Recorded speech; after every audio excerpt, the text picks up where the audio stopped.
All right, hello everyone, and peace of Christ to all of you. I hope my voice is coming good and clear. Please invite your friends and uh, share the link of the video with your friends wherever you are, so more people will come and join us. Today we have a debate between me uh, and Mr. and Dr. Rohi. Dr. Rohi, he have a PhD in Islam from Islamic University, one of the highest Islamic university, and you know, obviously it's going to be a very hot debate. So please invite your friends, and we are waiting for him to call us, and we will be right on air with you. Just to let you know, I have no questions to ask to Mr. Rohi. Actually, I was thinking to ask him to ask me what to ask him, which means I will ask him, what do you like me to ask you? To make it simple and easy. I mean, how easier I can make it more than this? So be my witness. I'm going to ask him, what do you like me to ask you? I cannot make it more simple than this. All right. Please invite your friends. Let us bring more people here. We are waiting for him. He's online already, so which is a good news, because that's mean we will not you know, he's not like late or something, so it's confirmed that he is online, which is very good. By the way, for those who do not know, my books, my two books, new books, which is Six and Allah, is already in Amazon. So for those who care to have copies of it, please go and get your copies. It's two volumes, volume number 1 and volume number 2. Now for sure you will not get one volume without the other, because they complete each other. But it makes sense more that you buy first number 1, or you buy both in the same time. So this is how the cover look like in the front of your eyes. Now this book is not about insulting anyone. It's just revealing a lot of things you never heard of. And actually I don't speak about it online, because we might get banned in YouTube if we say it. So you know, the book is available in Amazon. Get your copies, and you know, and leave your comment. Leave an honest comment. Don't do what the Muslims do. Muslims, they support a Muslim just because he's a Muslim. We don't do that. If you think the book is a treasure of information, say it is. If you think it is so-so, say so-so. If you think it's not even worth the money, then please say that. We want an honest review, not people making up stories and lies. All right. So I'm sure you will like it, and I'm sure a lot of Muslims will buy the book too, because there's a lot of hiding things. Muslims, they don't speak about it, and even though they don't dare. The same as yesterday. If you remember, yesterday we have a Muslim. He was trying to convince us that the hadith which mentioned that Allah's hand is weak. Do you remember? I mean, what's wrong with this religion? Everything is it in weak. I mean, we read from their books, yet their books is weak. And you know, the only way to get away from something, they say to us, it's weak. Actually, our guest today, last week, 2 weeks ago, yeah, something like that, last week, we mentioned to him a hadith. He said it's weak right away, automatically, but the fact is not weak, you know. But what the Muslims, they do to get away from a trouble, they think by saying it is weak, they can get away from it, but it doesn't matter really. Like yesterday, the guy, he said to us, Allah, he put his foot in the fire, but he is not in the fire. He's above, my friend, but his foot is in the fire, but he have a foot. And why Allah he call his foot if it's not a foot? You know, my friend, Allah foot is not like your foot. Who care, my friend? Maybe Allah have 6 toes and 7 noses. I don't care. But when Allah he say he have a foot, it's a foot. This is why he did not call it a nose, because obviously it does what foot does. He call it a hand because it does what hand does. Anyway, let us see if he is already there. I think he is texting me. All right, sound good, guys. Invite your friends. I'm going to call him. Yeah, let us see. He is online.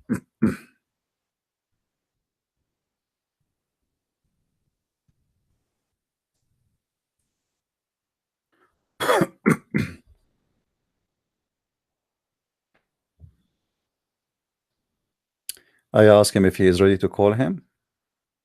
All right, he said inshallah. So let us start.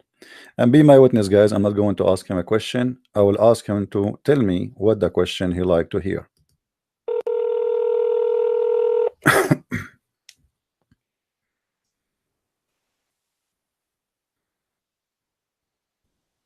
Hello? Do you hear me? Yes, Dr. Rohi, how are you? الحمد لله كيف حالك يا I'm Prince? fine, I'm fine. Thank you. We are thankful for the Lord that we have you back. And today we hope that all of us, Christians, Muslims, Buddhas, Hindus, atheists, they will get the benefit of this meeting. I hope you have I hope you did eat and you are good to go. Yes, alhamdulillah. All right. You know, my friend Rohi, some people, they are asking me, because we don't have your full name, they said, who is Sheikh Rohi? Even one of them, he said, Sheikh Rohi is not even a Muslim. He is claiming that you are not a Muslim. So what do you say to those Muslims who they are saying that you are not a Muslim? What? I am not a Muslim? One of them, honest to God, he called me. It's recorded there, you know, you can check it out. He called me and he said that you are like you are hired by me. You know, I paid you money to come and you are acting as a Muslim, but you are not. That's what he said. You believe it? It is a big lie. Yeah. So, you know, what do you want to say to those who, before we start, for those who they are saying you are not a Muslim, as I heard, you know, that's you have a PhD, right? Hello? Cut in voice. Yeah. Hello, I hear you. Yeah. I was introducing to them. I told them that Sheikh Rohi, he have a PhD in you know, and he is a Sheikh, and he is a very well-known person in Paltalk. But if you like to introduce yourself before we start, go ahead, please.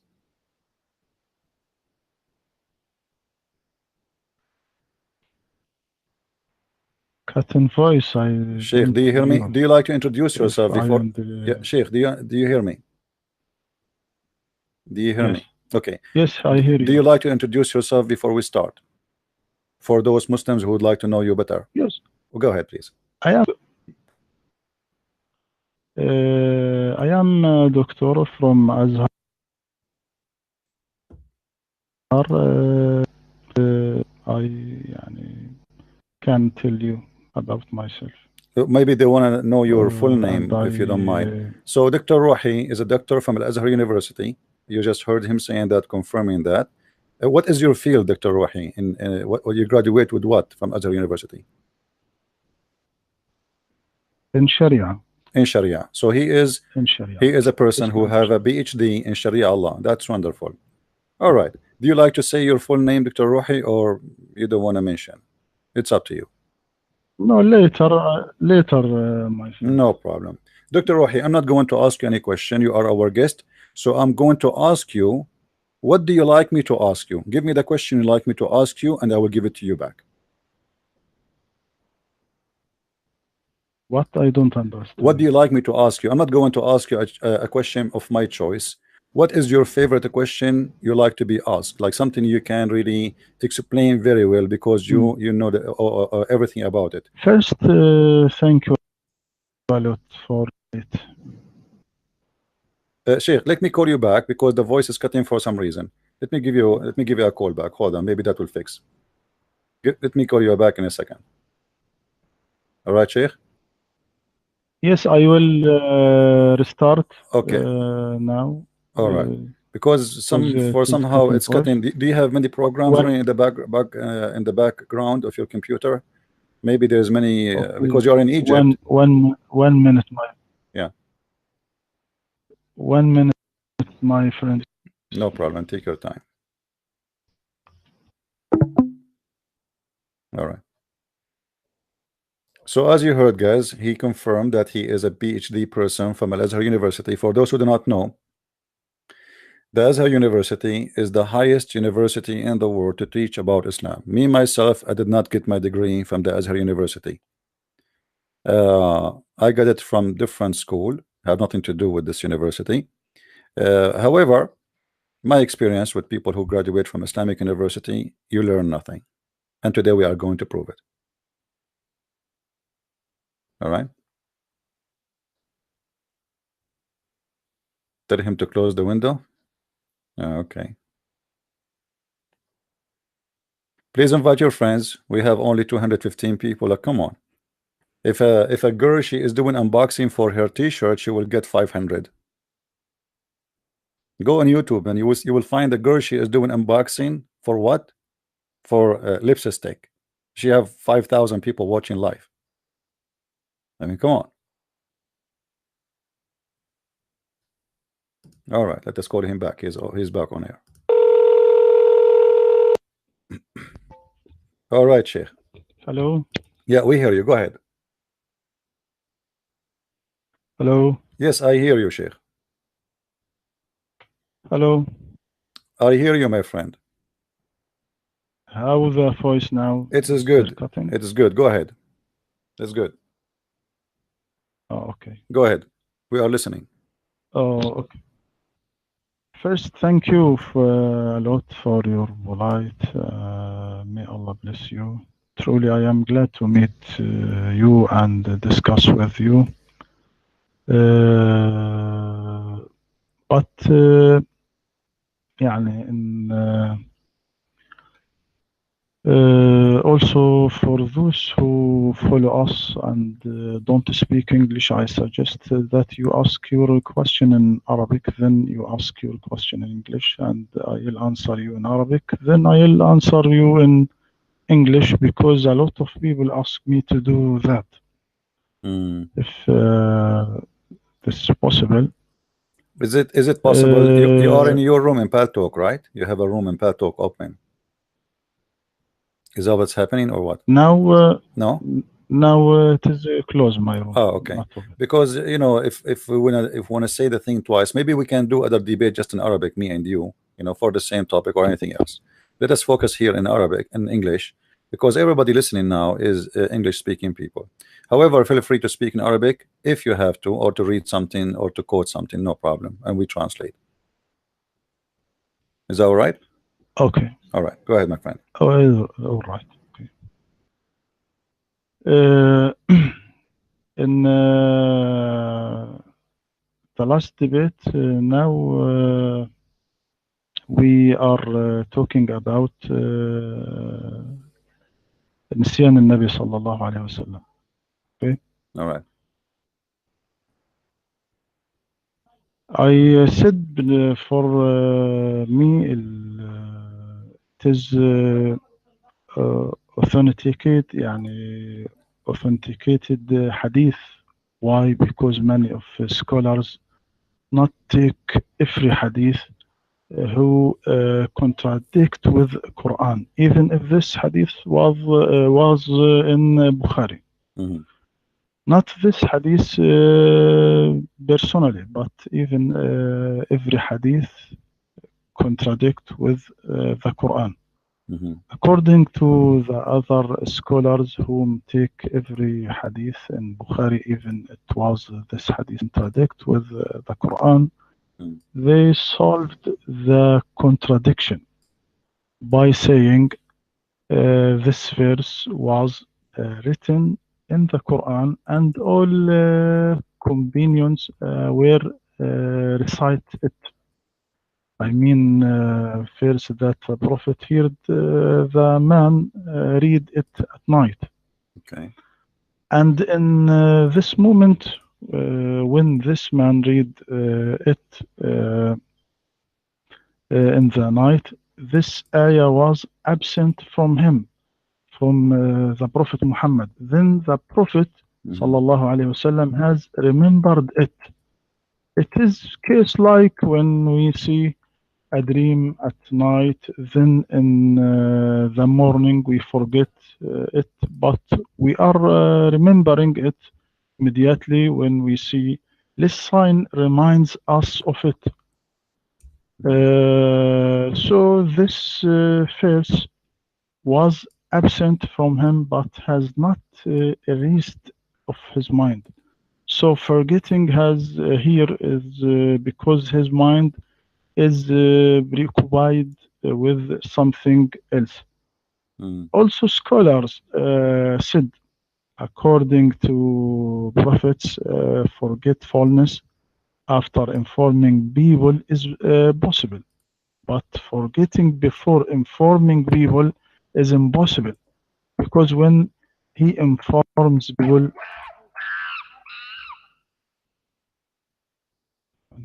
Yeah, put yourself and don't disturb so nobody bother you in Pal Talk. Okay.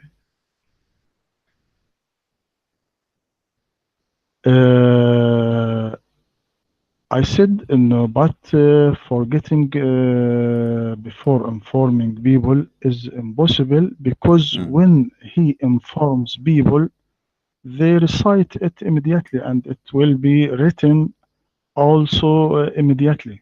Maybe you know, when God revealed Quran to the prophet, he was calling the writers to write it right away. So it is impossible to forget any verse of the Quran. So I say briefly, the scholars said that of the prophets, forgetfulness is possible with two conditions. The first condition, he forgets after he informs people, but forgetfulness before informing people don't happen by no means.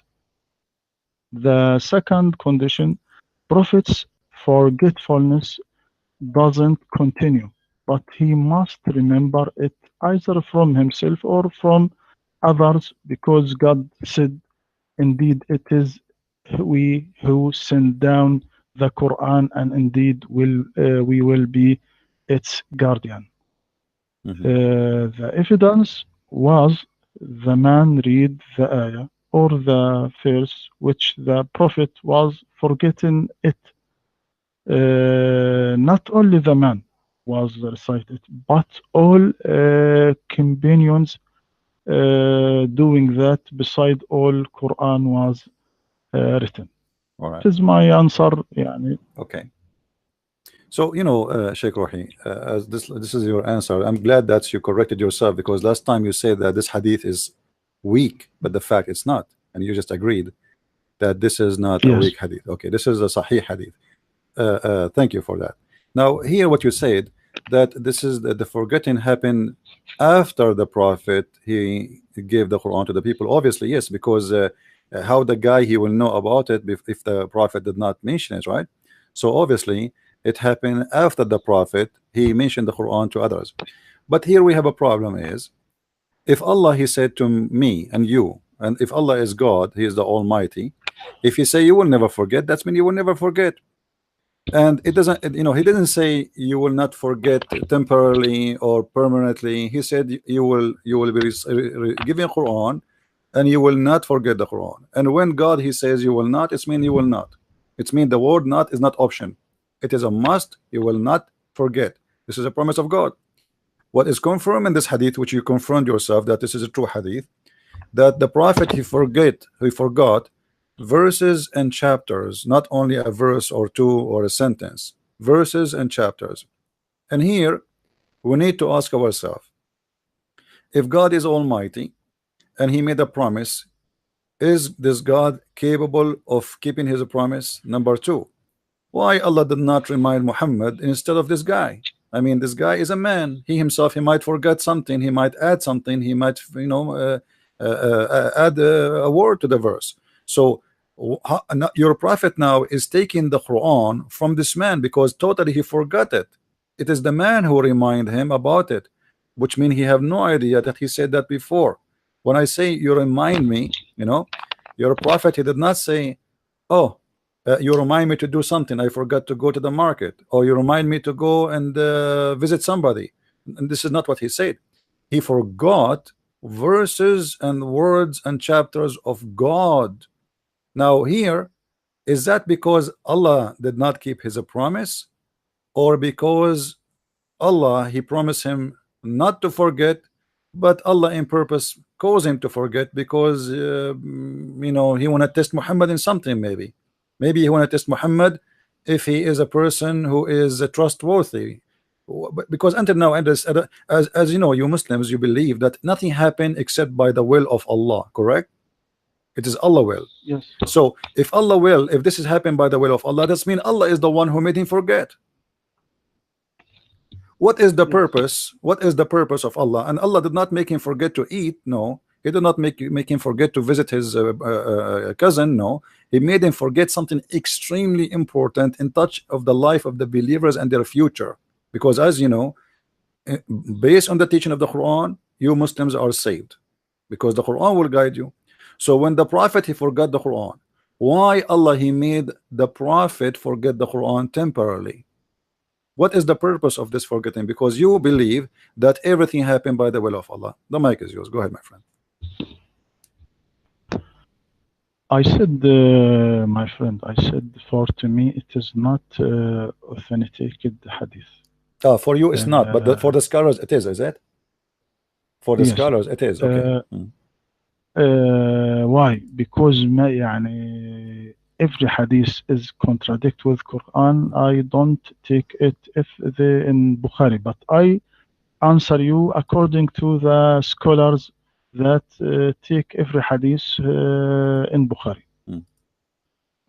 As to me, it is not a true hadith. Yeah, but this does not contradict the Quran, because the Quran says that Allah will cause the Quran to be forgotten. You forgot? You see, the Quran says in different chapter, and I mentioned that to you last time, in chapter 2 verse 106, it says وَمَا نَنْسَخُ مِنْ آيَةٍ أَوْ نُنْسِهَا نَأْتِي بِخَيْرٍ مِنْهَا أَوْ مِثْلِهَا. So Allah in the Quran, he mentioned already that we will cause the Quran to be forgotten. So where is the contradiction? The contradiction is Quran contradicting Quran, not the hadith contradicting the Quran, because the Quran confirmed that Allah will cause Quran to be forgotten. And if you remember, I asked you before about this verse. Allah will cause to be forgotten to who? You said the Prophet. No. Yes. So where is the contradiction here? The contradiction is not between the hadith and the Quran.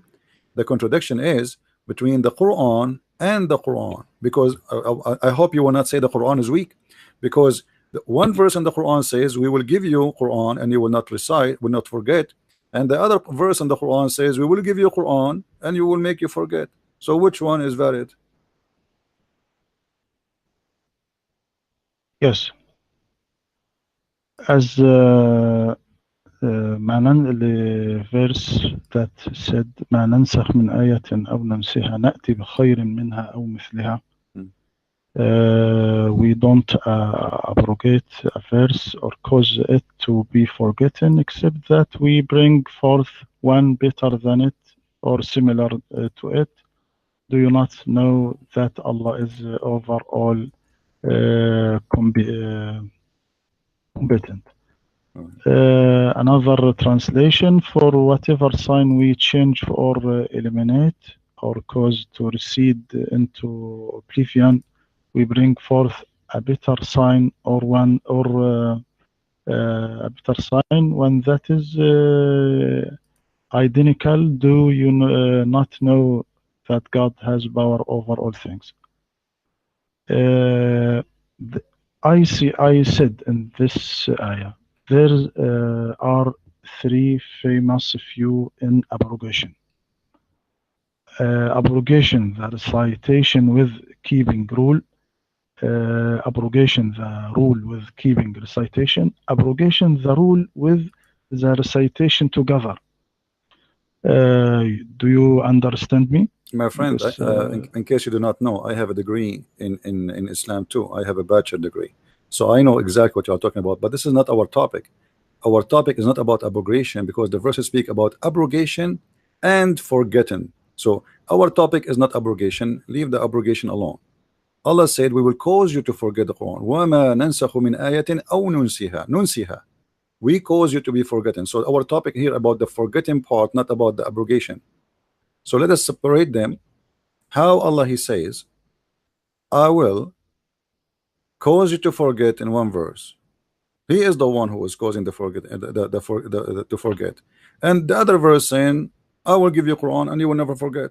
That is the contradiction. I'm not talking about the abrogation. Abrogation is a different story. Go ahead. Yes. You see that the speech in this ayah is directed to the Prophet, because if the speech was directed to the Prophet, Allah must say, ما ننسخ من آية أو نجعلك تنساها, or cause you to be forget it. But the verse is not said that, but said ما ننسخ من آية أو ننسها. We don't abrogate a verse or cause it to be forgotten.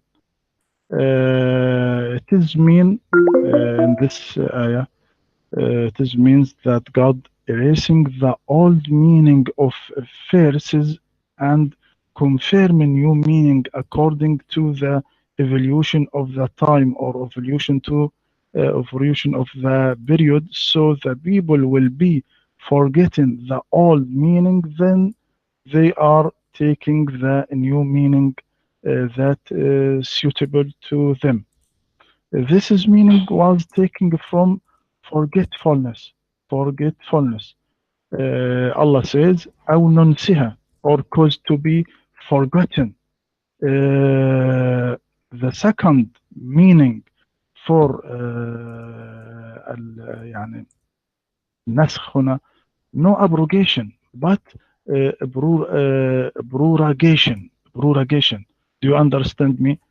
Do you know the difference between abrogation and the difference between prorogation? There is a reverse meaning between two words.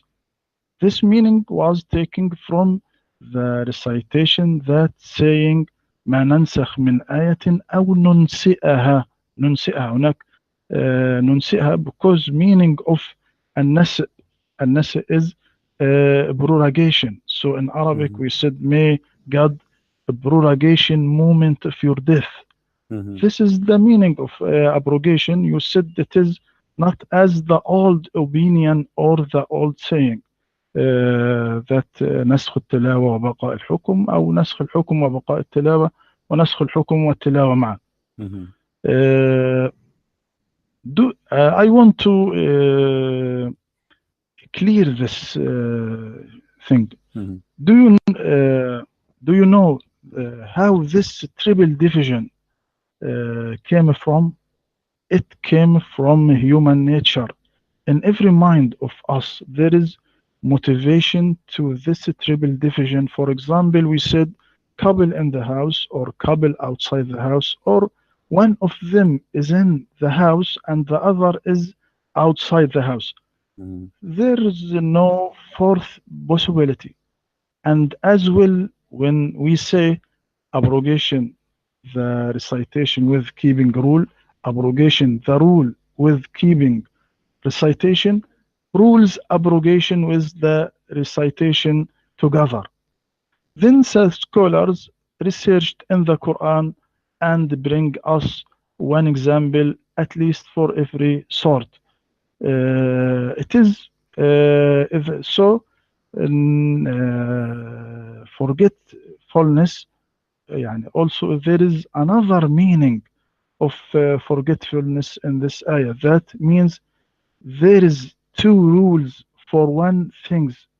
Then Muslim will take the suitable rule according to the place that he lives in it, or according to the time that he lives in it. That meaning came from النسخ in Arabic. In Arabic we said نسخت الكتاب. It means that I copied one book from another book, or I wrote one book from another book. That's not mean that then the original book became conciliated, but means there is two copies ready to use according to our need. This is my opinion, and their scholars said in this ayah.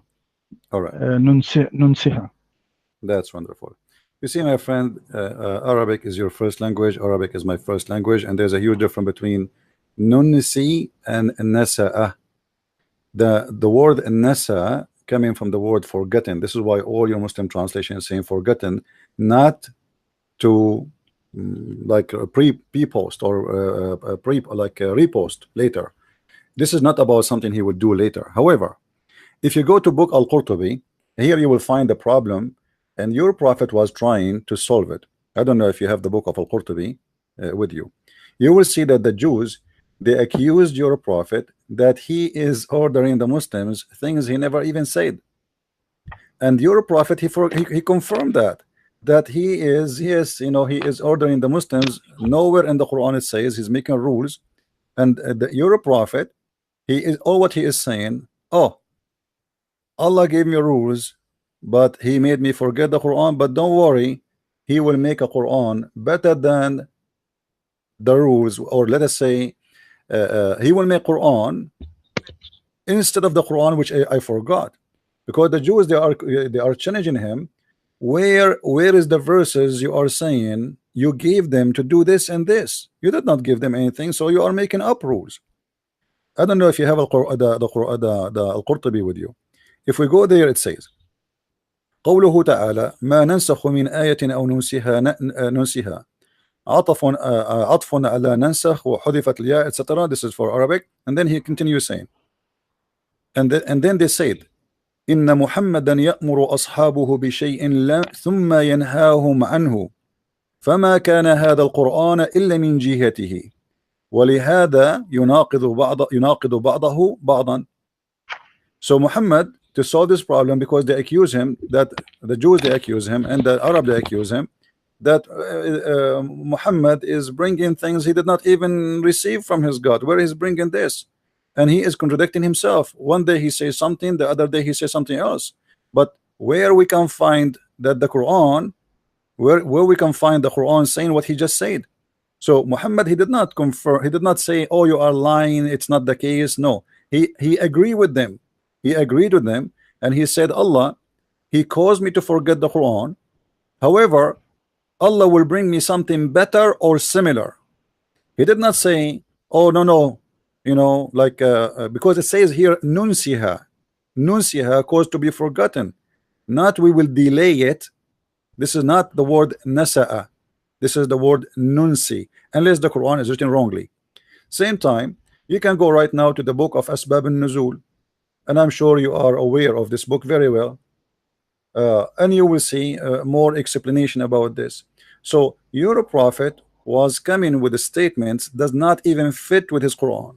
And actually, you Muslims, one of the things about Muslims, that they accept what Muhammad said over what the Quran said. As an example, the Quran allowed the mut'ah. Muslim Sunni, they said, and you are a Muslim Sunni, believe that the mut'ah was abrogated by a hadith. If I am in the time of the prophet, and I will say to him, how I can accept you abrogating something Allah allow? Who is the one is higher, the prophet or God? For sure you will say it is God who is higher. So how a prophet, he can sign a paper from his office deleting, abrogating what is signed by God himself? That does not make sense. So this is just an example about what was happening in the time of Muhammad. Muhammad, he says something have nothing to do with the Quran, and then when they accuse him that he is making things up, he said, oh, hold on, yes, Allah did not give me Quran, but don't worry, Allah, whatever he abrogate, because I'm abrogating as I wish, and whatever I did not even mention that this is abrogation because Allah caused me to forget. However, don't worry, be happy, Allah is going to give me something similar and better. And that is an act of a person who is not presenting God. This is somebody is fabricating things. Your mic, my friend.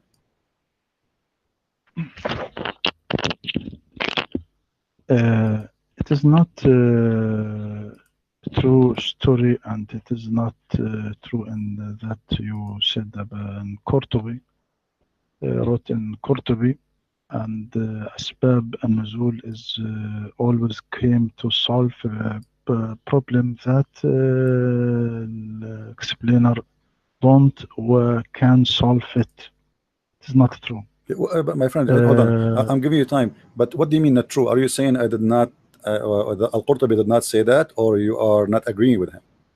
No, Qurtubi says that. Okay, Say okay. that Because I thought what, you are accusing me of is, lying or something. I don't know. Okay, go ahead. no.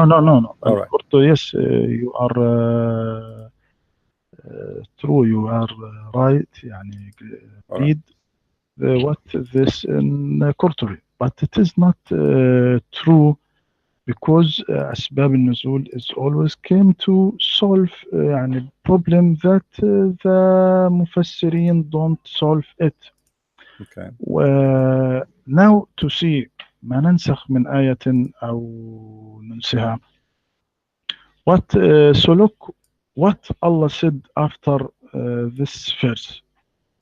Said, or do you want to ask your messenger as Musa was asked before? أم تريدون أن تسألوا رسولكم كما سئل موسى من قبل. After this ayah. Why?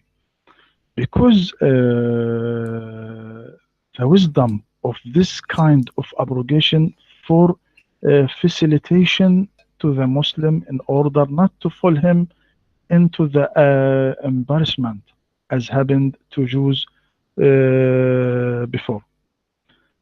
So ننسها this ayah. What meaning of ننسها? Make people forget this ayah. Why? Because يعني we can now I take you example. I take you example to clear this problem. Now look at this verse. The hour has come near and the moon has split. What this means?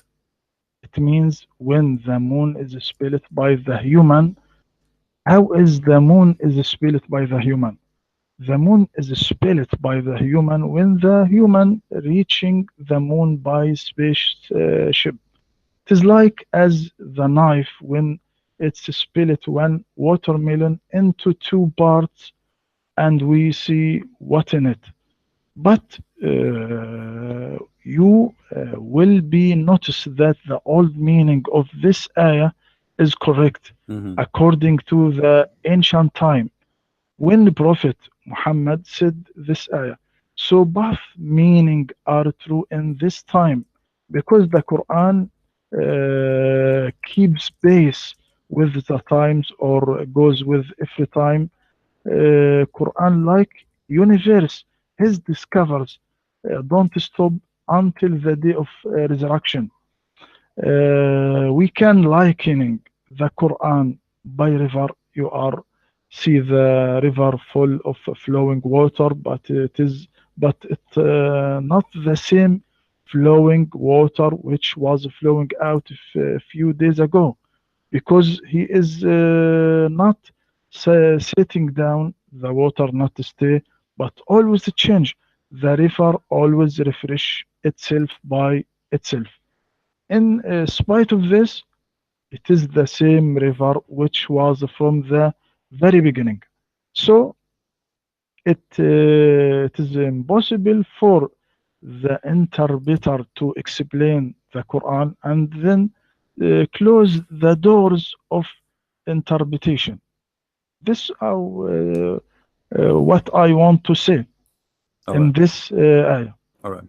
Well, you know, what you said to me, Dr. Rohi, is very interesting, because you are saying that those, you know, we cannot close the door of interpretation, but those who give interpretation, the more closer you are to the time of the Prophet, the more accurate, because you were not there and you don't even know the background. So, and you just said, and I think everybody heard it clearly, you said that the book of Asbab al-Nuzul was made to solve problems, but isn't it all the interpretation in Islam is made to solve problems, because you Muslims are so confused about what the Quran is saying? And this is why which means the Quran is making problems, not solving problems. When you say to me those books are made to solve problems, that means Quran is the problem, and it is so confusing to the point we need scholars to solve the problem. But then the scholars, they try to solve the problem, they make the problem more horrible. And now you are saying to me, oh, I don't agree with Al-Qurtubi, but you know that Al-Qurtubi is a big name in Islam. You don't agree with Ibn Kathir, but Ibn Kathir is a big name in Islam. You don't agree with that At-Tabari, you don't agree with etc. So what we do now in this generation, anything will look embarrassing, will look really bad, and the Prophet will look bad by those books. So what we will say, either we say it is weak, or we say, oh, you know, they are wrong, or we say, oh, we cannot close the door of interpretation. So now you have to recreate a new interpretation for something you yourself you are not sure of. Same time, you need to ask yourself, and you need to give us an answer. Why in the world the Muslims they will lie about this? I mean, the one who wrote the books of Asbab al-Nuzul, or Qurtubi, or At-Tabari, or Ibn Kathir, those are Muslims and they are scholars. This is not a Christian Prince. This is not a guy who is an Arab Christian who said, oh, let us say make up stories. As you see here in front of me in the book of Asbab al-Nuzul, it says, the idolaters, they say, don't you see that Muhammad command his companions with something and then forbid them with some same and command them to the exact opposite? I mean, isn't it obvious? I mean, why in the world you say something and then you command the opposite? As an example, the muta, it is a bad thing to practice. How in the world somebody he claimed that he is following the same God of Abraham and the same God of Moses, he allowed his men to go and rent women for sex, and then he changed his mind, and then he make a statement, but he did not give Quran, because even the verse you give, we are talking about, my friend, the one we are talking about in chapter 2, that Allah will cause Quran to be forgotten and he will give you something better or similar, which mean based on the Quran you cannot abrogate the Quran except by the Quran, because you are the one who just said to us, none of our revelation, none, the word here is so clear, none, which mean not even one of the revelation of Allah, but is going to abrogated by who? By us, Allah. Do we abrogate or cause to be forgotten? But we substitute, not Muhammad.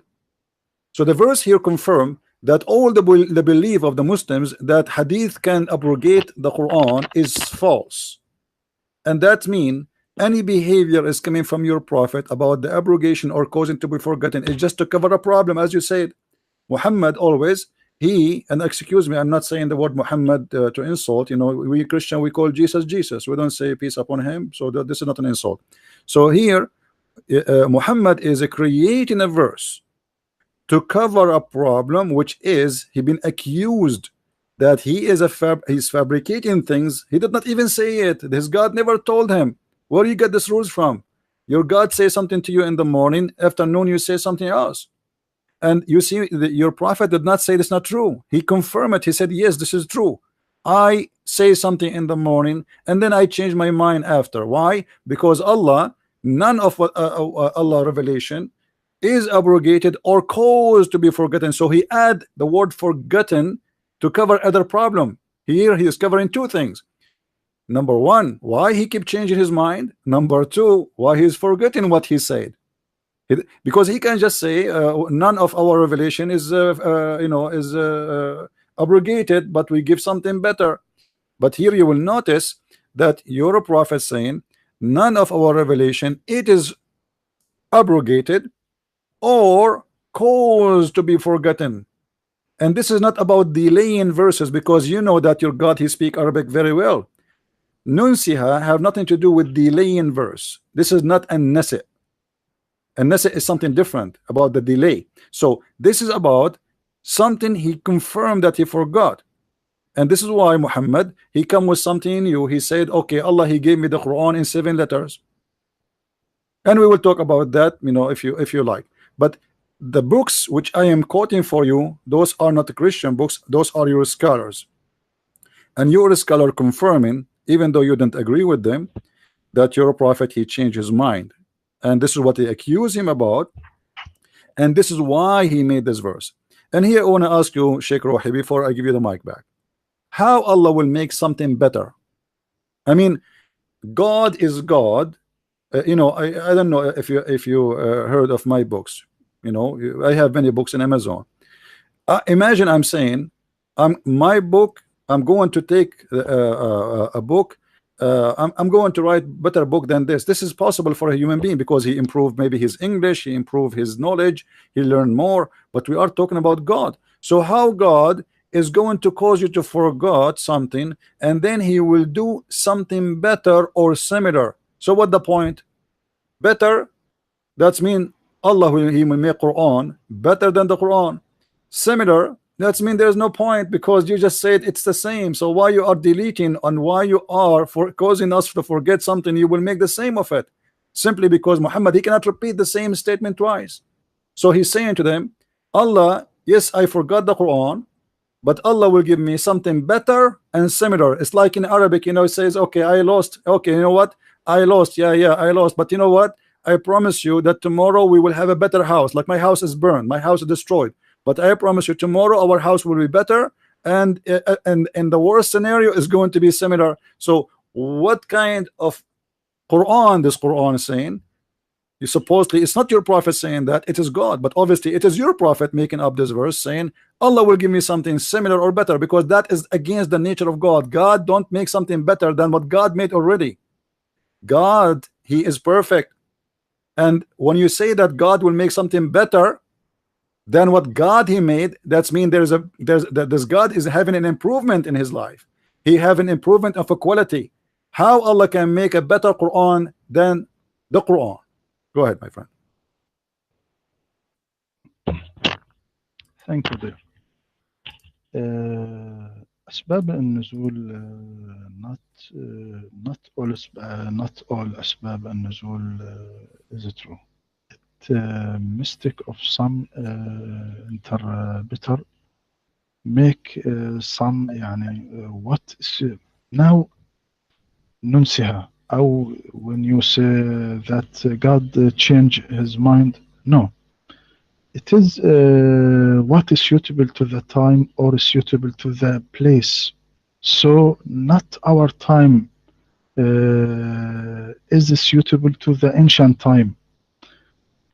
So it means that God erasing the old meaning of verse and confirm a new meaning according to the evolution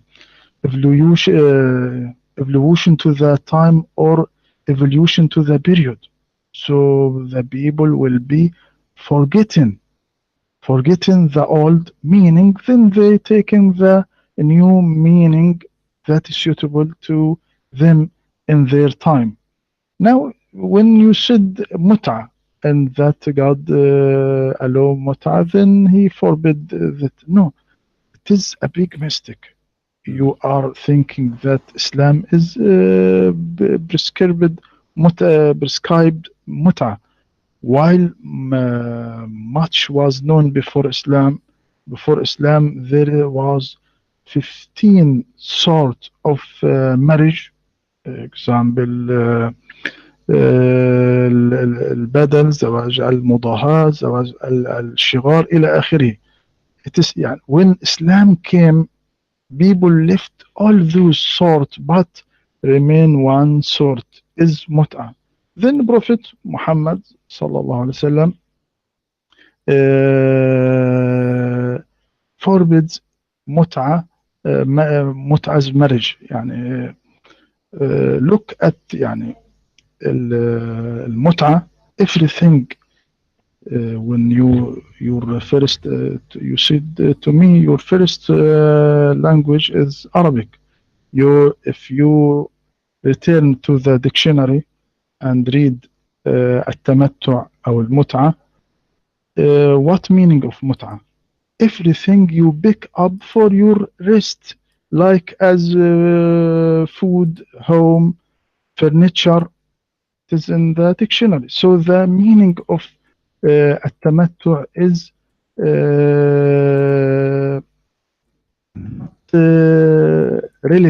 not relish, but it is you pick up for your rest, like food, home, furniture. This is what some people don't understand what the mut'a. But all mufassirin as-sunnah, all interpreter on Sunnah forbid and not said this is first talking about mut'ah.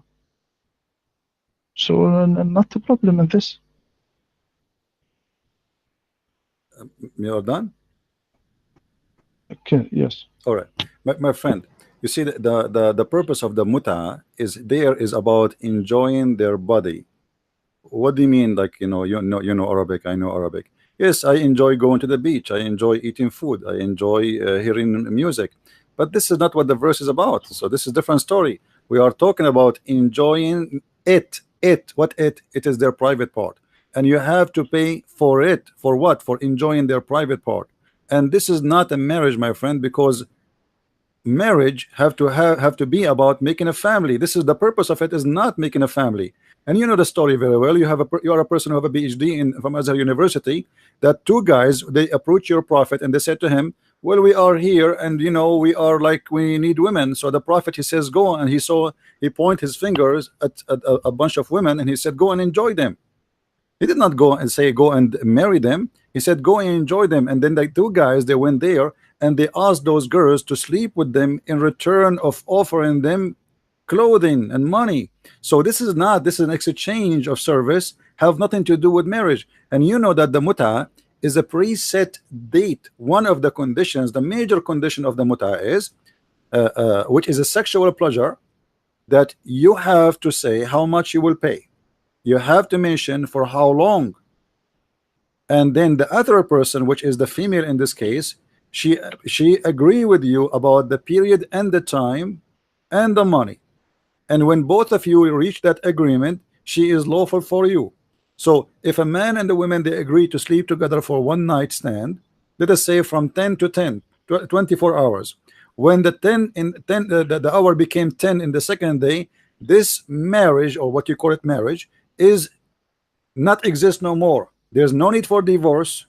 So how we can call it marriage? This is not marriage. This is a contract of sexual activities, hiring women for the sake of enjoying their body. And not only that, according to the mut'ah rules, and you have a PhD in Islam, a woman who is marrying this man, she inherit nothing of him. She cannot inherit him because she is just a mut'ah. Actually, there is many books, they say that this is istijar, this is rent. It's renting women. So what do you mean when you say to me that the Arab before Islam, they used to do that? Actually, by the way, I have a book, is just published in Amazon, speaking about the whole topic about that issue, not necessarily the mut'ah, all the sexuality in Islam. What do you mean when you say that the Arab used to do mut'ah and Allah allow it at that time? I mean, okay, was Musa allowing mut'ah? Was Jesus allowing mut'ah? Who is the word when I allow mut'ah? And how Allah agree with the kuffar? Because this is not right, and you know that, and I am sure you will not allow any of your family to practice it. And as long it was okay for Allah at that time, what happened? I mean, why at that time it was okay, later it became not okay? I know you will tell me, oh, the prophet, he came in step by step, but this doesn't make sense, because at the end of the day, adultery is no, is not step by step.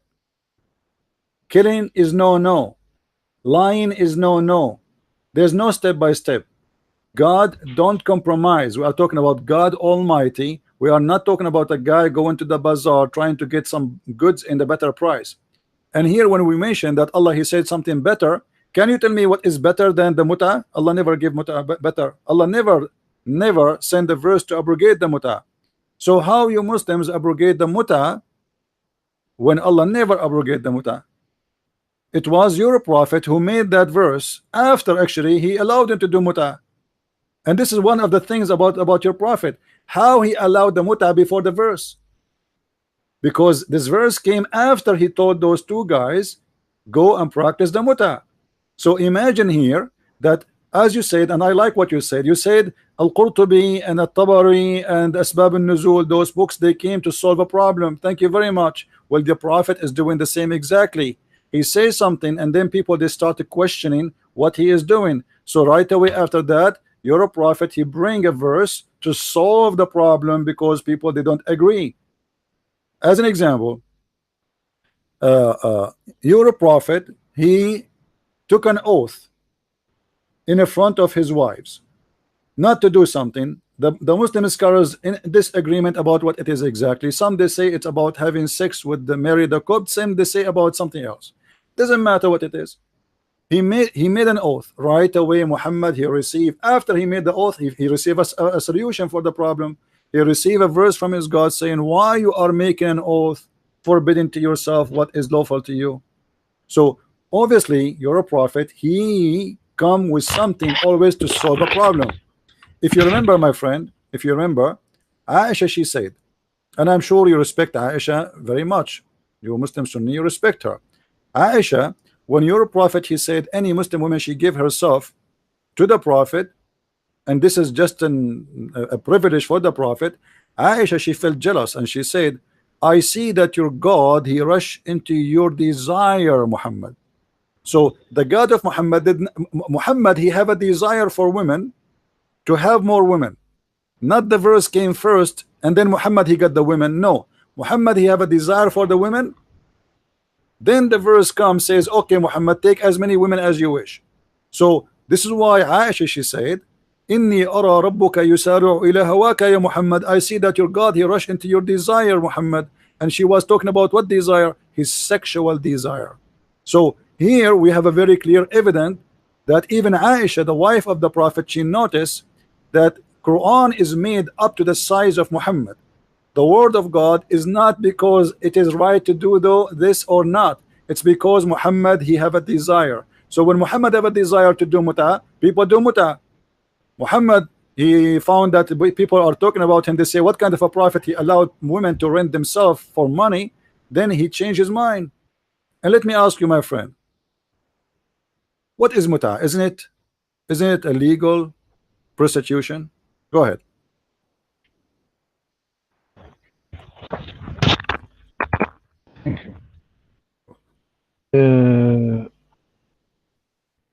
You said that Sharia al-Islam, law of Islam, came, rule of Islam came step by step. It is true, step by step. Then he said in Muslim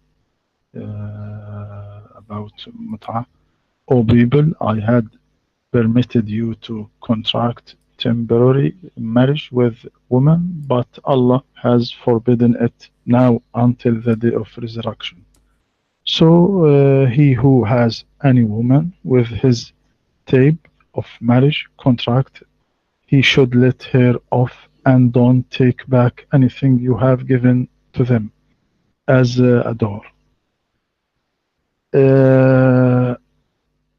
This what the Prophet said about mut'ah. Then mut'ah don't allow, as the Prophet said, as the day of resurrection. Now, الأجرة أو meaning of الأجرة in يعني فآتوهن أجورهن is recompense, not fair or rent or wage. No. You thought that الأجرة it is mean fair or rent or wage. No, it is wrong. God said in the Quran, فَبَشِّرْهُ بِمَغْفِرَةٍ وَأَجْرٍ كَرِيمٍ. Arabic people saying أَجَرَكَ اللَّهِ, يعني أثابك. Not it is fair, not it is rent, not it is wage. So when Omar ibn al-Khattab said, when he was Khalifat al-Muslimin, said, "Oh people, truly Prophet Muhammad allow mut'ah, then forbid it for us." This is about mut'ah. This was in the ancient time before Islam. And when Islam came, he forbid this, as he forbid wine and other thing. He is take people step by step, because people wasn't know a lot about God. then he forbid it, as I read to you, all people, I had permitted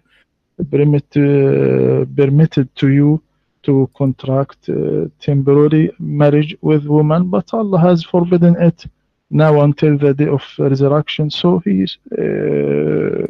who has any woman with this type of marriage contract, he should let her off and don't take back anything you have given to them.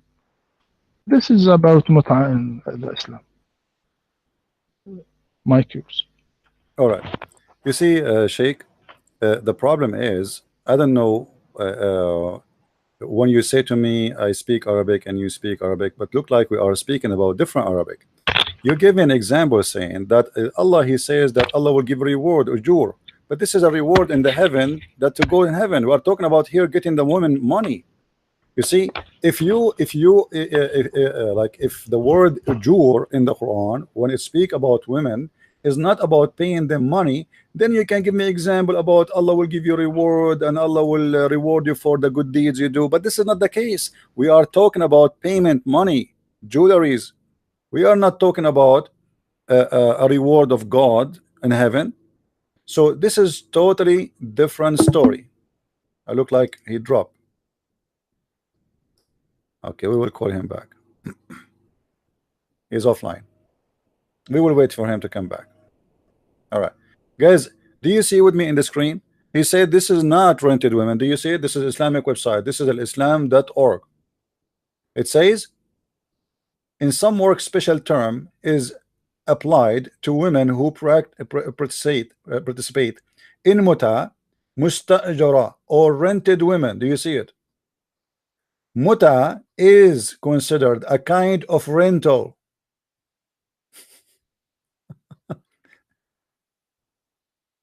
I will wait for him to come back, so I will call him. I hope you guys are enjoying your time. Don't forget, please, if you like to read and learn more about Islam, my new book, Allah and Sex, the same topic we are talking about, is already in Amazon.com. You can just go and search for Christian Prince. You do not need to type the name of the book. Search for Christian Prince books and you will find the list. I have 9 books there already, and you pick up the book you like to read. I hope the Sheikh Rohi, who have a PhD in Islam, he will be back with us immediately, and we will continue. And as you see, I'm doing my best to be nice and friendly and correcting the Muslims about their belief. It's not my fault that if Muslims, they have no idea what they are talking about. It's not my fault that it doesn't matter how big you are. You see, this is all I say. Debating as scholars is a lot easier than debating Muslim kids. A Muslim kid, he can play games as much as he wish. Like, you know, like the kid yesterday, he was talking to me. You lose your voice repeating the same thing.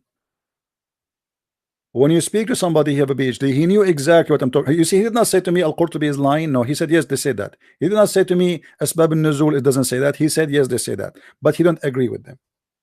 He didn't say, you remember last time he said the hadith is weak? Last week, the one about the Prophet will forget. Now he said this, it is not weak. He agree, but he don't agree with it. See how he changed his position? No problem. You can change your position as much as you wish. Still you are giving me no answer. Still he is offline. I'm waiting for him. Please invite your friends, and I hope we will have Sheikh Rohi back. Sheikh Rohi is a person who has a PhD from Azhar University. It is the highest school in about Islam in the world. It's the top school, and as you see, Al-Azhar University give no answer. Is not a qualified. Nobody can give a, not because he is not good educated, no, but because this is a religion. It's made of you know, collection. It's like a junkyard. You know, every piece is coming from somewhere. And you know, you want to make a recycle. I believe in recycling, no problem, but recycle will stay recycled. Don't tell me this is coming from God. It does not come in any way, in any proof from God. I hope you will be back soon. If you are a person who speak German or French or Dutch, go and get my books from Amazon.com, and I hope people, they really enjoy reading our books, and they will learn a lot of from it. You see, there's a difference between somebody study Islam and somebody he think what he studies. I got a degree in Islam. I don't claim to be a PhD holder, but who care about the PhD? My knowledge about Islam is a lot more higher than those who have a PhD. PhD is not about education, it's about a degree. And in Islamic university, you have to agree with the professor to get your PhD, which means there's no real research and there's no real study, because real research will lead us to leave Islam, and they will never get you the PhD, because you, in order to get the PhD, you have to tell them what they said to you, what the teacher said to you. It's kind of hypocrisy. There's no degree. I have to repeat what the teacher said to me. Dr. Rohi is back. I will call him back.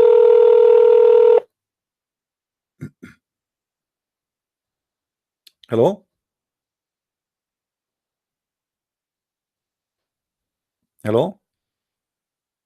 Hello, hello, Yes, I hear you. Yes, Dr. Rohi, welcome back. I was going to give you the answer. I hope you will hear me good now. Are we okay? Yes. All right, my friend, you were saying to me that ujur, the word ujur is a reward, and you gave me an example from the Quran where Allah, he will reward you for doing the good deeds. But this is not the case here. This is about you pay money. So the word ujur here have a different meaning. You see, when I say may the Lord bless you, this is ujur, this is reward. Bless you, blessing from God is a reward, but this is not money. But here we are talking about a woman. She gave her body, and in return you pay her money. The muta, which you call it marriage, is not an act of relationship, not for the purpose of money and sex. It's made for two purposes: sex and money, nothing else. No family, no children, no divorce even, which means you don't even divorce the women. When the time is up, she go home, because simply it's not a marriage. But you Muslims, you call it marriage to cover up that this is nothing but a rental contract. And this is the Islam.org, Islamic Sunni website. They are saying, and I read for you, I quote for you what they are saying, not me. It says, in some work special term is applied to women who participate in the muta, musta'jara, or rented women. Muta is considered as a kind of rental because in general a man basic aim is the kind of marriage is sexual enjoyment of the women, and in return of this enjoyment the women receive certain amount of money or property.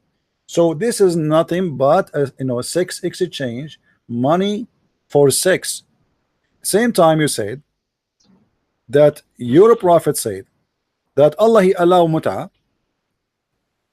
and Allah forbid muta. Like he been informed, your prophet said he been informed that Allah, he forbid muta until the judgment day. Where the prophet he receive a verse saying Allah, he forbid muta?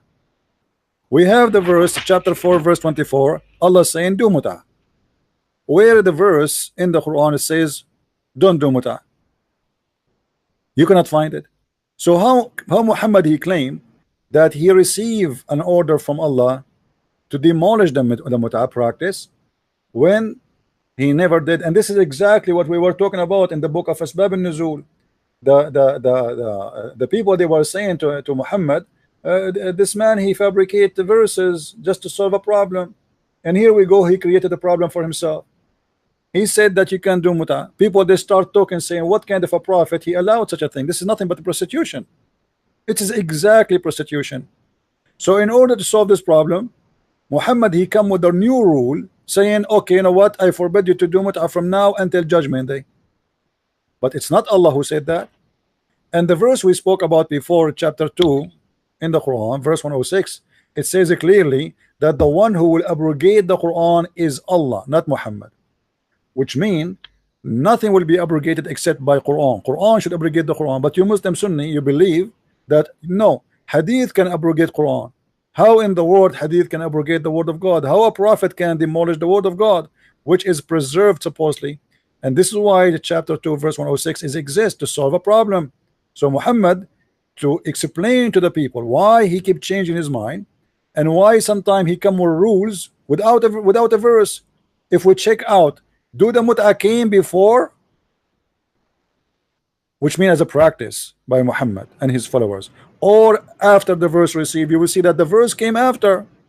So how in the world this person is practicing it without the verse, which means Allah did not tell him yet?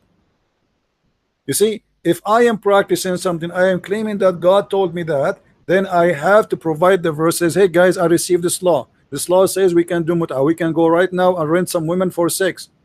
But always Muhammad, he come with something, and then people, they start talking about it. So he support what he say by making Quran, and then everybody have to shut up because it's Allah. Allah said what I can do. If Allah said so, Allah said so. That's it. So what you said to me have nothing to do with the problem. The problem is how Muhammad apply prostitution to be part of his religion.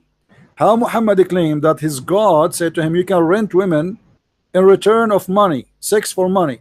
How then Muhammad, he can demolish what he just said, claiming it's coming from his God without receiving a verse from his God? Can you find me a verse in the Quran that says don't do mut'a no more? Sheikh Rohi, the mic is yours.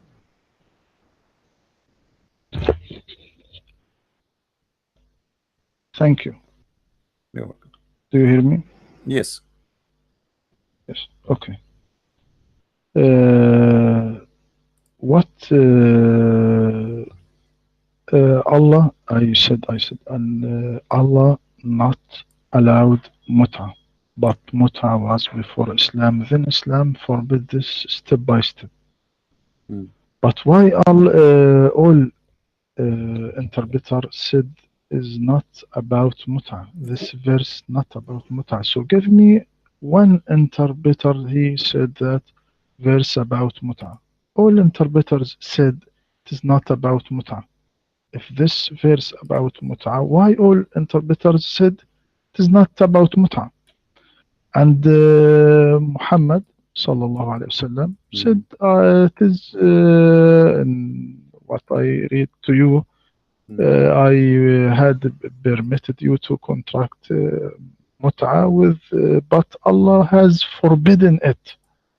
How Allah was forbidden it? In Quran. How Allah forbid it? Not in Hadith, in Quran.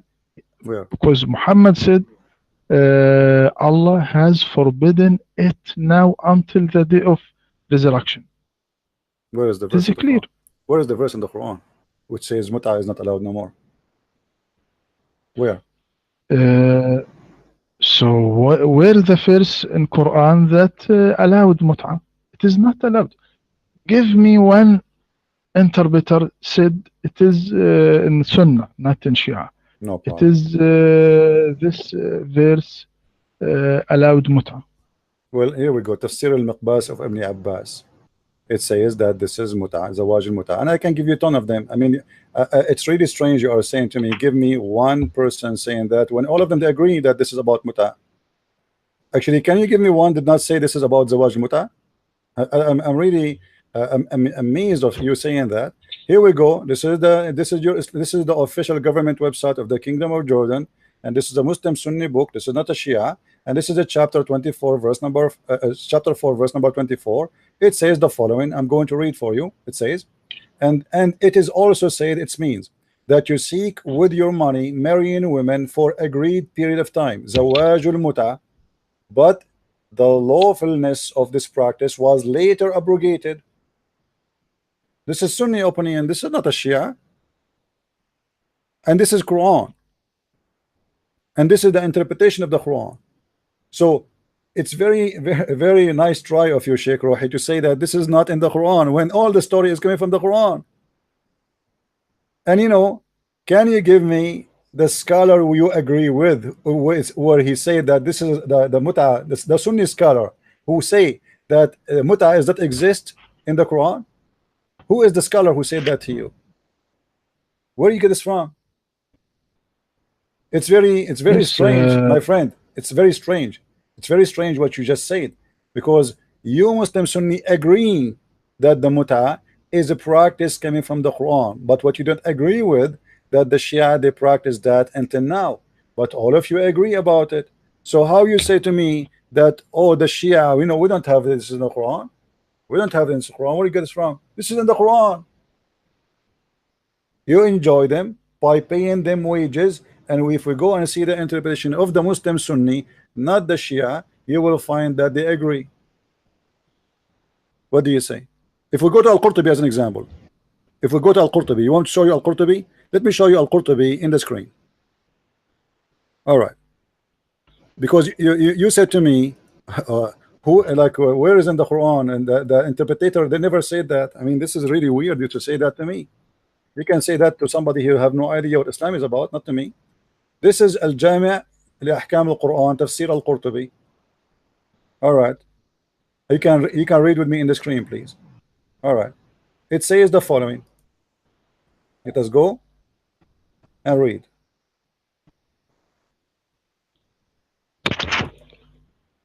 You can return to Book al-Alusi said it is not about Mut'ah. Al-Qurtubi, he said a lot of opinion of scholars that was in his time. Okay. So Al-Alusi, he said it is not Mut'ah. Yes. Yes, Al-Alusi, it is. Okay, so the Al-Alusi is better than Al-Qurtubi. He is higher as a scholar. No, not. We don't prefer one interpreter than one. Yeah, but the majority, my friend, the majority of the Muslim Sunni, they agree with Al-Qurtubi. You bring me one, I bring you 10. You know what I mean? Because if you bring me one saying it is not about Al-Mut'ah, then you have to deal with the rest of them. So, and you Muslims agreeing that we have to go by the majority, not the minority. If the majority of the scholar they say something, then we have to go with it. Right? So in Al-Qurtubi, he gave you opinion that some they say this, some they say that, but he agree that Al-Mut'ah, and I quote for him, he says, وقال الجمهور, the majority, قال الجمهور المراد نكاح المتعة الذي كان في صدر الإسلام. What is meant by this verse, the mut'ah, the if of the mut'ah, which was in the beginning of Islam. And هناك من قرأها بإضافة إلى أجل مسمى. Some of them even they add verses or words to the Quran which is not exist in the Quran today. إلى أجل مسمى. حتى إن ابن عباس حلف أنها نزلت كذلك. Even Ibn Abbas, he swear that Allah, he sent the mut'ah, not the way it's written right now in the Quran. He said that it came, pay them their wages until أجل مسمى, until it is a preset time. This is Ibn Abbas. So what we will do with Ibn Abbas, are we going to take Al-Alusi or Ibn Abbas? And the statement of Ibn Abbas is very accurate. When Ibn Abbas, he said إلى أجل مسمى, that's mean until a fixed period of time. That is absolutely the mut'ah. So you bring me a scholar, I can bring you 1,000. And let me tell you what's happening, Sheikh Rohi. Today, because this is a very, very bad reputation for Islam. So what we do as Muslim, we say, oh, we don't have mut'ah, this is Shia, you know. But you just said, everybody heard you. Your prophet said that Allah allow mut'ah. And Allah today forbid mut'ah. So it must be Allah who allowed the mut'ah. Where we can find Allah allowed the mut'ah? Shouldn't you find me first where Allah he allowed the mut'ah, and then you can find me where Allah guys, sometimes I try to understand the logic.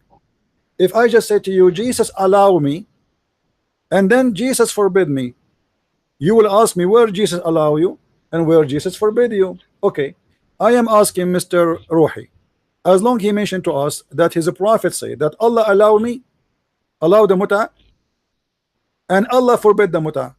Can you show me where Allah he allowed the mut'ah and where Allah forbid the mut'ah? And the Quran, all of it is in front of you. I'm listening. Go ahead. Thank you. My friend, if the majority of Muslims take Al-Qurtubi in this verse, why they forbid mut'ah? I don't agree with Al-Qurtubi in this verse. I don't agree. I agree with. So Qurtubi tell a lot of opinion about interpretation. But one of the interpretation al-Alusi Sunni, he is forbid mut'a and said that's not about mut'a. So all Muslims, majority now of Muslims, well, no, not majority, all Muslims, Sunni, don't take mut'a, don't practice mut'a. Only Shia practice mut'a. يعني it is not a problem. This verse not talk about mut'a. I see that. If the Qurtubi, as you said this is one few of scholars said it is about mut'a, I don't agree with Qurtubi in that, because other interpretation is forbid and said it is not about mut'a. This is what can I say in this verse? All right, my friend. You see, you gave me an answer saying, well, if the majority of the scholars agree that this is verse about muta, how come the scholars agree not to forbid the muta? My friend, you just answer yourself, because they agree to forbid the muta just because your prophet says so. I mean, they can they not to agree? If your prophet says so, they have to agree. They are not disagreement if it's forbidden or not. They are in agreement, all of them, all the Sunni, they're in agreement. So they are in agreement because your prophet says so. As simple as that. It's not because it's right or wrong. The prophet, he forbid, we forbid. The prophet, he allow, we allow. As simple as that.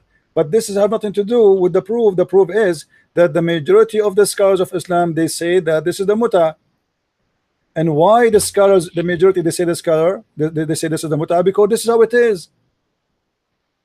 If we go right now and we take the interpretation of the Muslim scholars one by one, you see, I have in front of me a long list of scholars. We can take one by one, and you will see that all of them, they come with one conclusion, that this is a verse about the muta. And as long I ask you a question, I'm waiting for you to answer it until now. You said Allah allowed the muta. Your prophet said Allah allowed the muta. And your prophet said, and now Allah forbid the muta. Can you show me how Allah allowed the muta? Where is the verse? And where Allah forbid the muta, I want to see the verse. Because if Allah is the one who told Muhammad to allow the muta, it's mean he gave him a verse. If Allah is the one who, you know, he forbid them to do muta anymore after he allowed it in the beginning, then you have to give me a verse. So can you provide me where is the reference where Muhammad he received that Allah allow him to do muta? And where is the reference where Allah now he forbid Muslims to do muta anymore? Can you? I'm listening. Yes, you said that Ibn Abbas allowed muta in al-Qurtubi, but Ibn Abbas said muta was in the beginning of Islam. Then when Allah said إلا على أزواجهم أو ما ملكت أيمانهم, he said every one except this is forbid. Husband except husband. So Ibn Abbas said muta was in the beginning of Islam. Then Allah forbid all this. Islam not not give muta to people, but it is before Islam. And Islam, when came Islam, is forbid this marriage. This is what I can said in this. Okay, my friend. This is Tafsir al-Lusi, and I did not mention it to it right away because I was waiting for you to insist. You insisted that al-Lusi, he said this is not about muta, but the fact that al-Lusi, he says the opposite. It's in the front of me. It says in the front of me, وقيل الآية في المتع وهي النكاح إلى أجل معلوم من يوم أو أكثر. Let us translate. And it been said that this verse is about the muta, which is to do nukah for a preset time to 1 day or more. So you said to me, al-Lusi, you don't agree that this is al-Lusi says this is not muta. I told you, remember, can you give me one scholar don't agree that this is the muta? You said to me, let us read Al-Alusi. The fact that Al-Alusi confirmed it, and let us read together.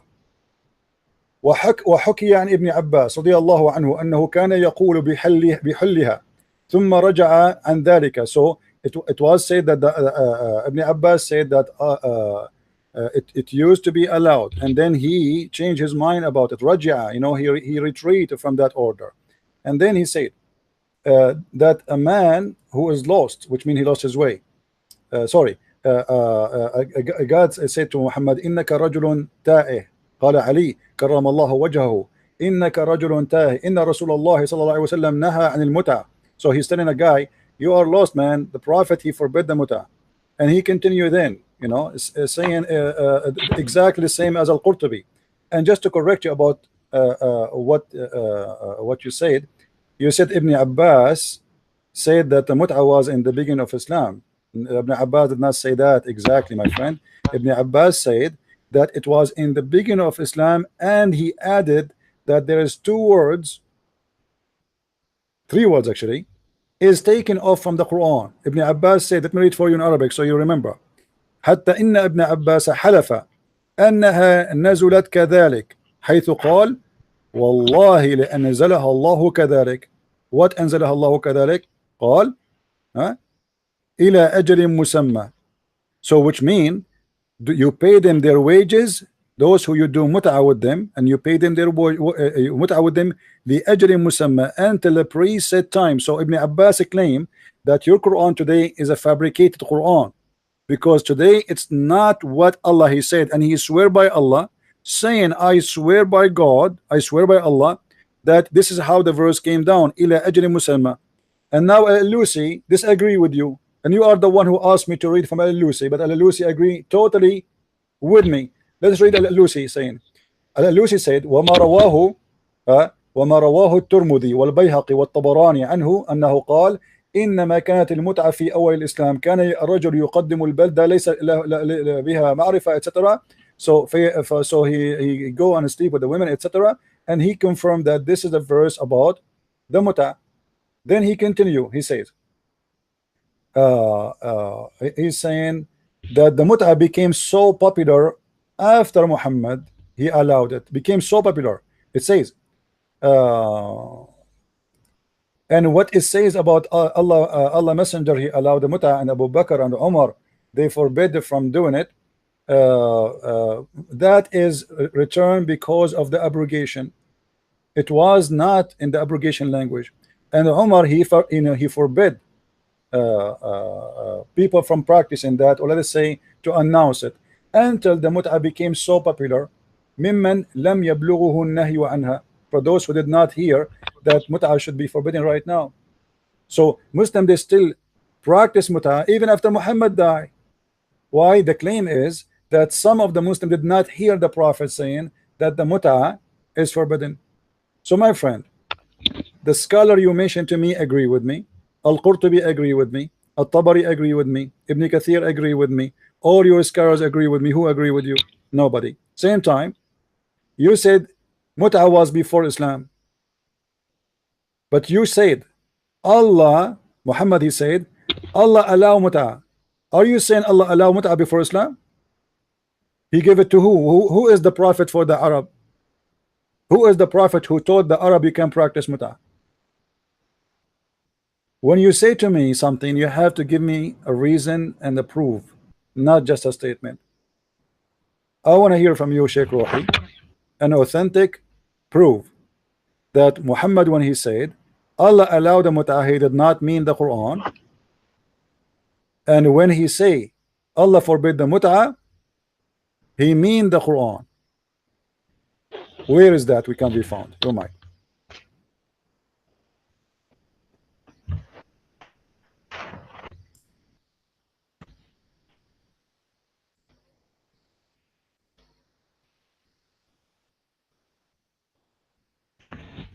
Hello? Yes, I'm here. We are waiting for the answer. Okay. In Tafsir al-Alusi, what he said, حكي عن ابن عباس رضي الله عنهما أنه كان يقول بحل المتعة it is told about Ibn Abbas that he said allowed متعة. ثم رجع عن ذلك, then return in this opinion حين قال له علي, when Ali said to him إنك رجل تائه. إن رسول الله صلى الله عليه وسلم نهى عن المتعة. هكذا Ali said that Prophet Muhammad forbid متعة. والقول بأن الآية نزلت في المتعة غلط. هذا this is in تفسير الألوسي, and the saying is verse about متعة is wrong. He used the word غلط. yes غلط. والقول بأن الآية نزلت في المتعة غلط. هكذا بنفس النص in the same statement. والقول بأن الآية نزلت في المتعة غلط, وتفسير البعض لها بذلك غير مقبول, لأن نظم القرآن يأباه, حيث بين سبحانه أولا المحرمات ثم قال وأحل لكم ما وراء ذلكم أن تبتغوا بأموالكم محصنين غير مسافحين, وفيه إشارة إلى النهي عن قصد مجرد قضاء الشهوة وصب الماء واستفراغ أوعية المني. فبطلت المتعة بهذا القيد, لأن مقصودة المتمتع ليس إلا ذاك دون التأهل والاستداد إلى آخره. ثم قال ثم لما فرغ سبحانه من الكلام عن النكاح قال فما استمتعتم به, وهو يدل على أن المراد بالاستمتاع هو الوطء والدخول بقصد الزواج, لا الاستمتاع بمعنى المتعة التي يقول بها الشيعة, والقراءة التي ينقلونها عمن تقدم من الصحابة شاذة. هكذا قال الألوسي, وهو okay, what is the verse, Sheikh Rohi?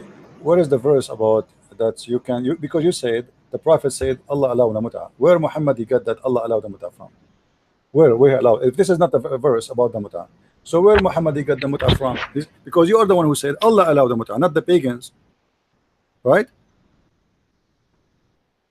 Aren't you the one who said Allah, the Prophet said Allah allowed the mut'ah? Okay, can you show me the verse on the Quran where Allah allowed the mut'ah to Muhammad? But Allah didn't allowed the mut'ah. This is not allowed the mut'ah. This verse. No. I'm not talking about this verse. Do you understand? Let me explain to you.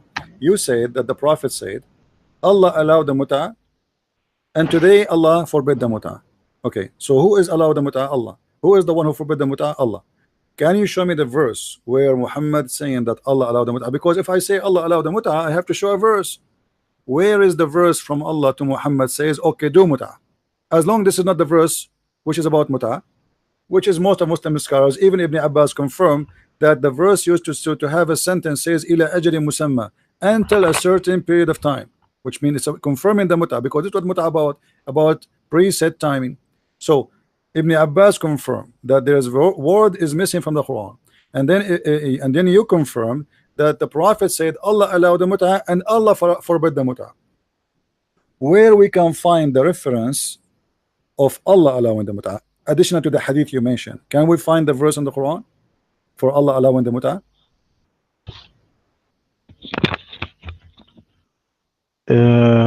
It is saying from Ibn Abbas. I see it is wrong saying. Why? Because hadith Prophet Muhammad sallallahu alaihi wasallam not said that, but said Allah has forbidden it, not allowed. Allah has forbidden it now until the day of resurrection, but not say Allah allowed. If Ibn Abbas said that, it is wrong about Ibn Abbas. I see this. So did your Prophet allow the mut'ah? Let's make it simple. Did the Prophet allow the mut'ah, yes or no? Yes, okay. In the beginning of Islam. Correct. Yes. Okay, so then let us go step by step. You just say that Allah did not allow the mut'ah. How the Prophet allowed the mut'ah? If Allah did not allow the mut'ah, you said Allah forbid the mut'ah, and your Prophet he allowed the mut'ah, and you are saying that the allowedness of mut'ah was not according to the Quran. How in the world your Prophet he allow such a thing? Go ahead. He not allowed, but he give permit for the one of companions when this ask him to allow the muta in the one of the war. I permit you to contract temporary marriage with women. This is what Prophet said to companion. All right. Then said Allah has forbidden it.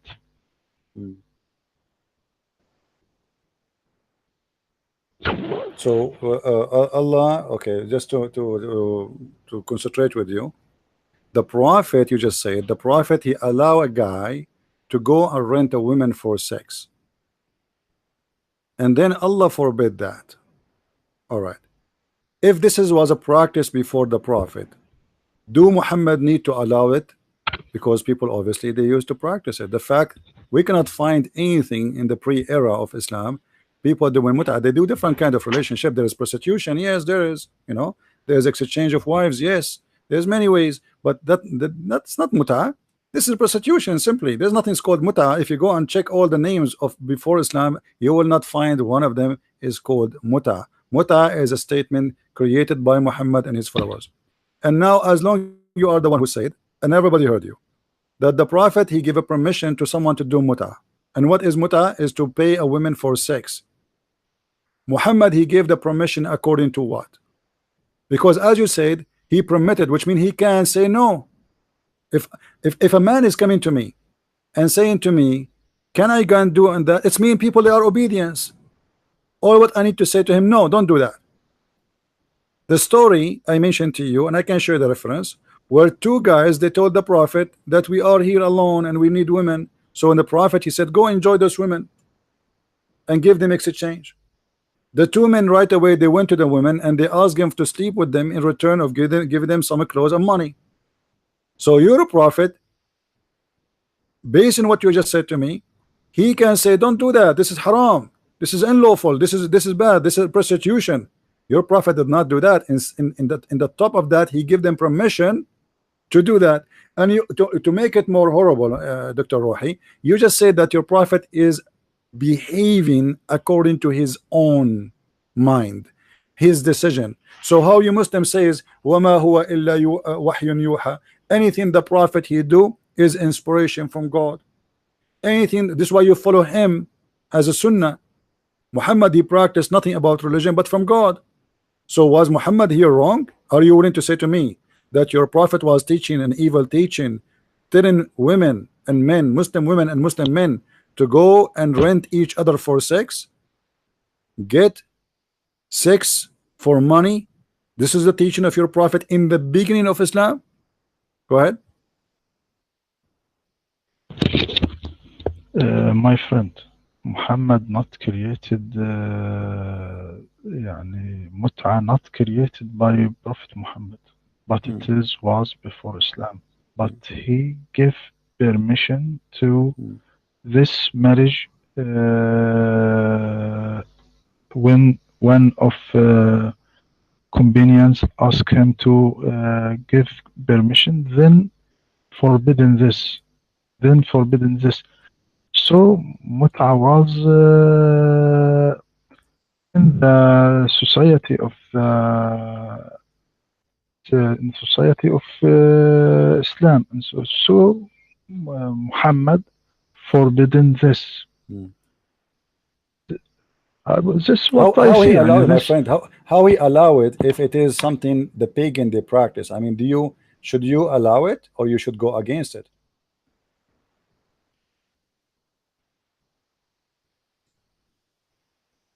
I mean, how you allow something is bad? This is do you agree, Sheikh Rohi, with me that this is bad to practice? Do you agree with me that this is not a moral thing? Or you have no problem with it? That a woman she go and she rent herself for a man so he can sleep with her. Do you agree with that? No. Didn't agree. It is bad. No, look, my friend. It now in this debate, I said my opinion, and you said your opinion. No then problem. we must give the. Okay, no problem. I will finish this. I will finish this. A hadith. I will finish this as long as you want to. You said your opinion. What? That Ibn Abbas said, قال إنما كانت Sorry, I don't understand. Do you hear me? Do you hear me? Yes. Okay.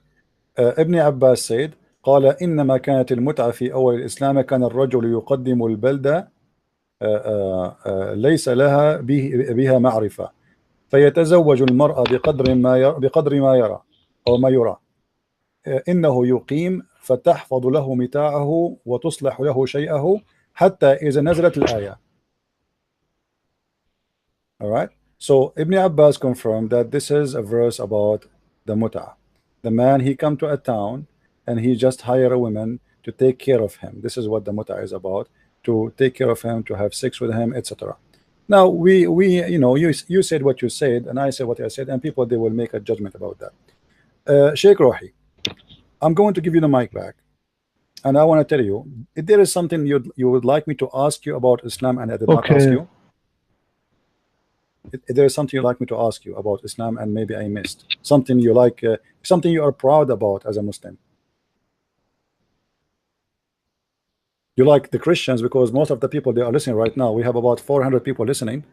They are Christians and maybe some atheists and Hindus, Buddhists, I don't know. So if there is something you as a Muslim you want to say to those people, maybe you can convert them to Islam, something really solid. What is the best of Islam to make somebody convert to Islam? What this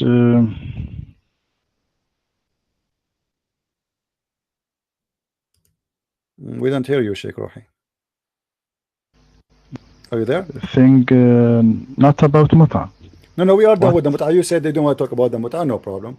Let us go continue. So what is something, give us something you as a Muslim proud about, and maybe that thing will make the mind of people to convert to Islam. I have more than 400 people listening to you.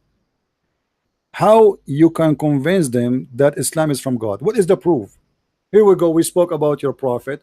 We spoke about things, you know, obviously there are tons of contradiction, and until now you convince nobody that Islam is coming from God, because Muhammad is saying something in the morning, he changed his mind after noon. He gave a verse in the Quran contradicting other verse in the Quran.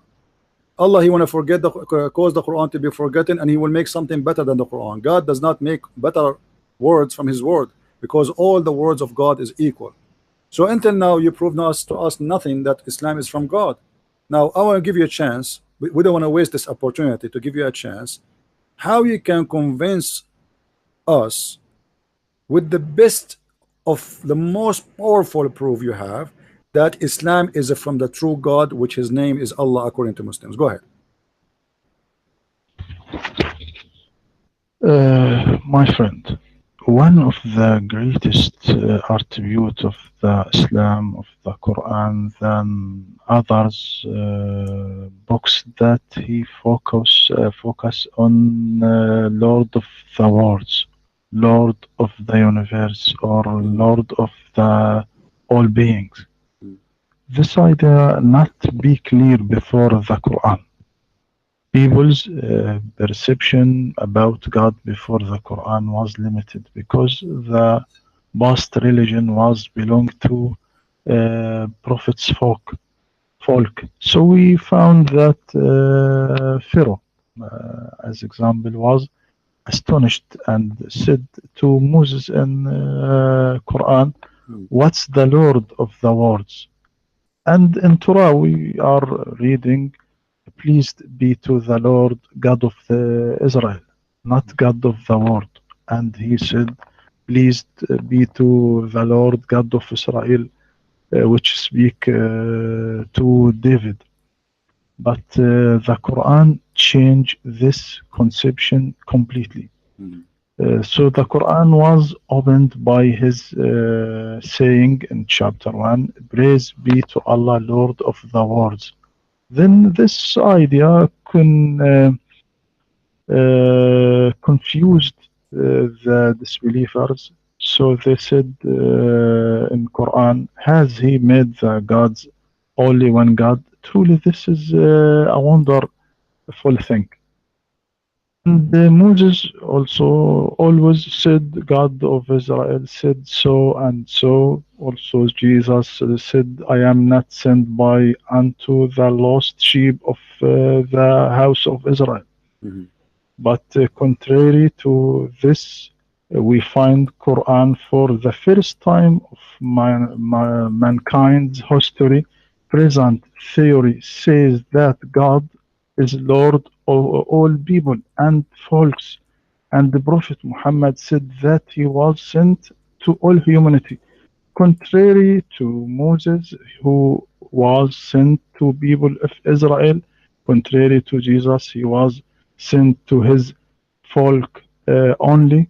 So we find Jesus when one woman came to him and she was not from people of Israel, she said to him, Sir, give me from the truth that you came with it to people of Israel. He replied her, it is not good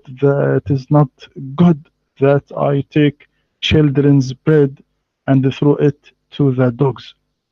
It means that he considers the people of Israel only children of God and considers other people like the dogs.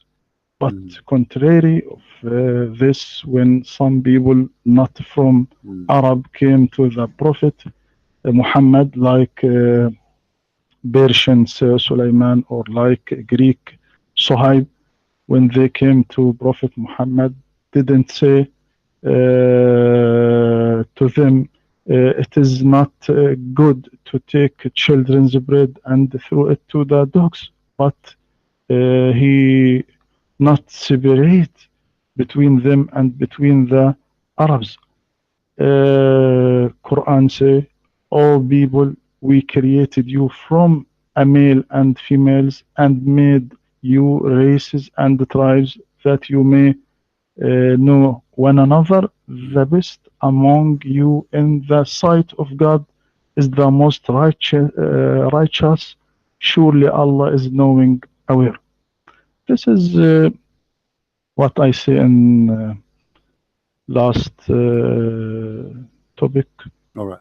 Well, my friend, you see, when we Christians, when we speak about Islam, I don't go and mention to you interpretation of the Quran according to me. If you notice everything I say Al-Tabari said, Al-Qurtubi said, Ibn Abbas said. I don't say, I say. What you did now, you just said what you say, that Jesus said to the women, you are a dog. This is not what Jesus said. Jesus, he blessed her and he did a miracle for her. He did bless her. He accepted her as a believer. What Jesus was saying, that you people, you know, and you say that the Jews, they say that everyone else is a dog. He is a pagan. He is like a dog.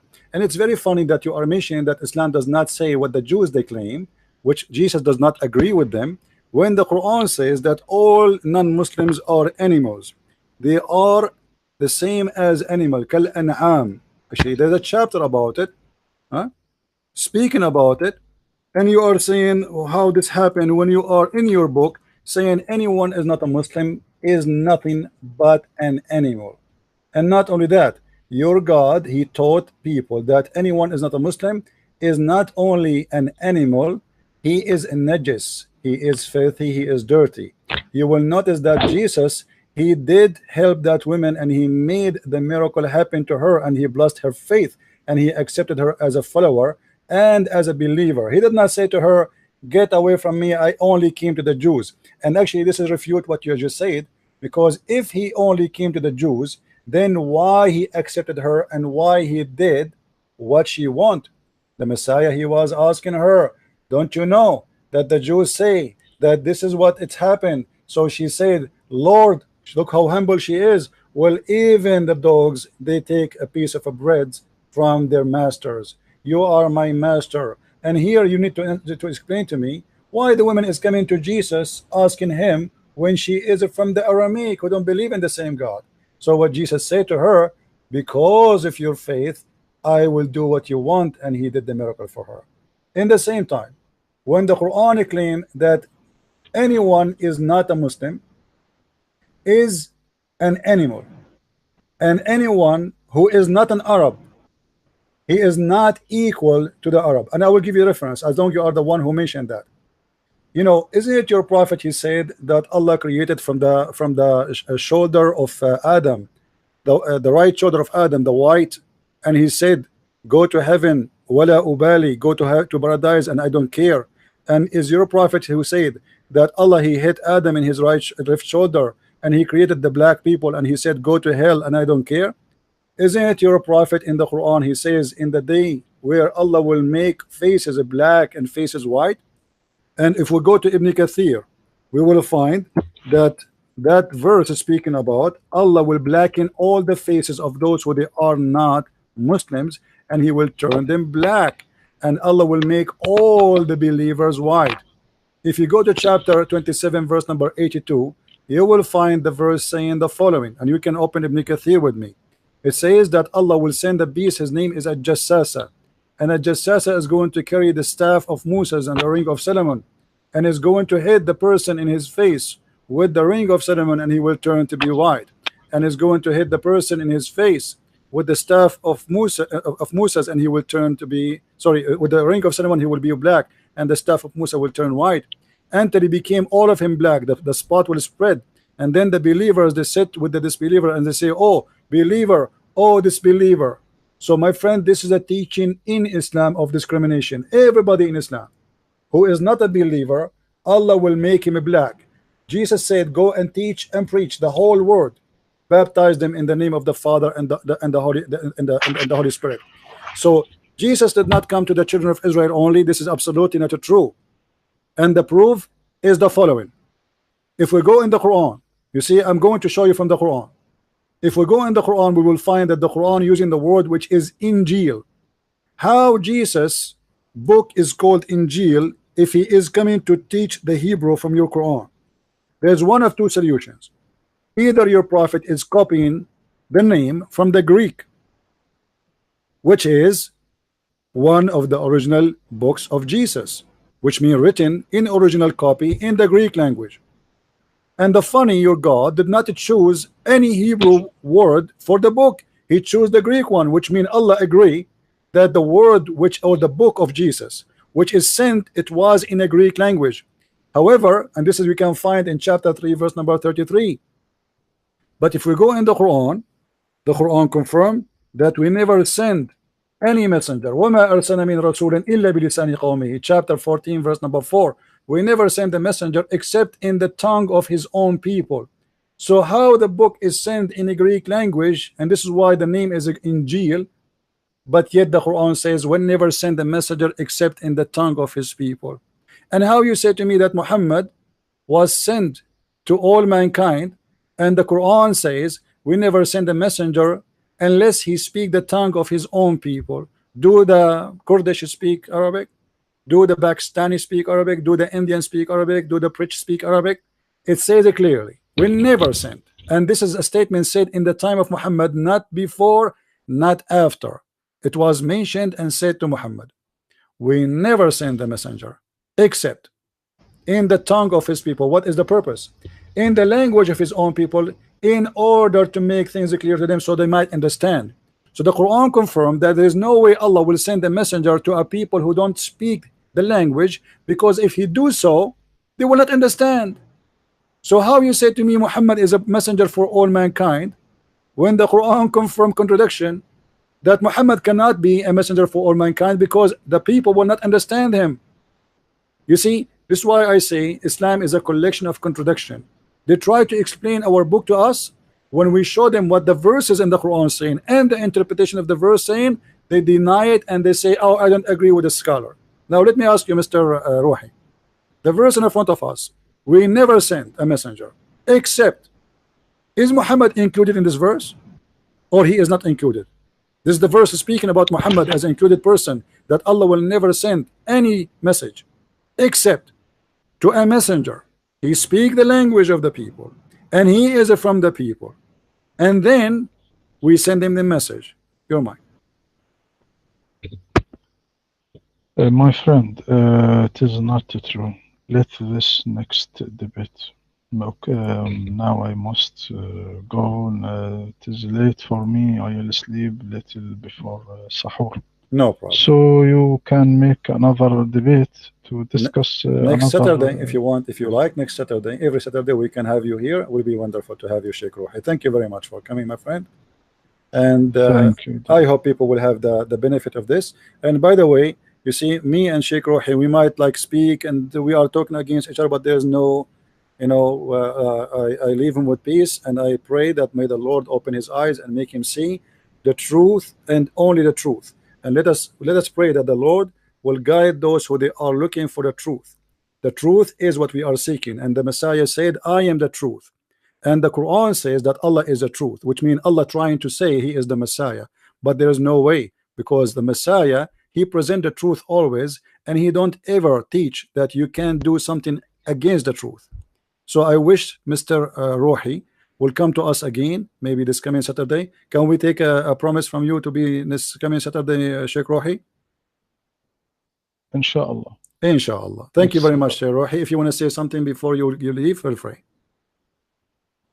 Okay, inshallah. All right. Good night. Okay, take care. Bye-bye.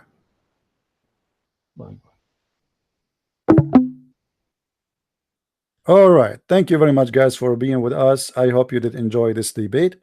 And again, just to remind you, for those who they do not know, that my book, the new book, the last 2 volume, Quran, which is Allah 6 and Allah, is already in Amazon. If you like to get your copy, get your copy, because we have a limited numbers. We have only 10 millions. Hello, so you better. What is the Muslims who say to me, we are going to buy all your books and burn it? I cannot wait for you, man. Where are they? I mean, come on, you promised me you will buy all my books and burn it. Unbelievable. Anyway, guys, as you notice, Quran is a collection of contradiction.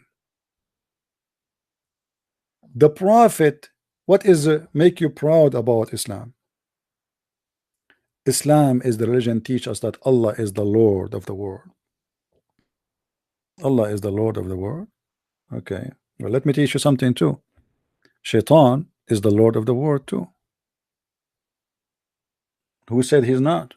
He is the Lord of this world. The Quran, actually, I did not reach, like I was waiting, expecting him to stay, because the Quran says Rabbul Alameen. Rabbul Alameen. What does that mean? You see, the Muslim, they believe that there is 2 words. He is the Lord of the 2 words.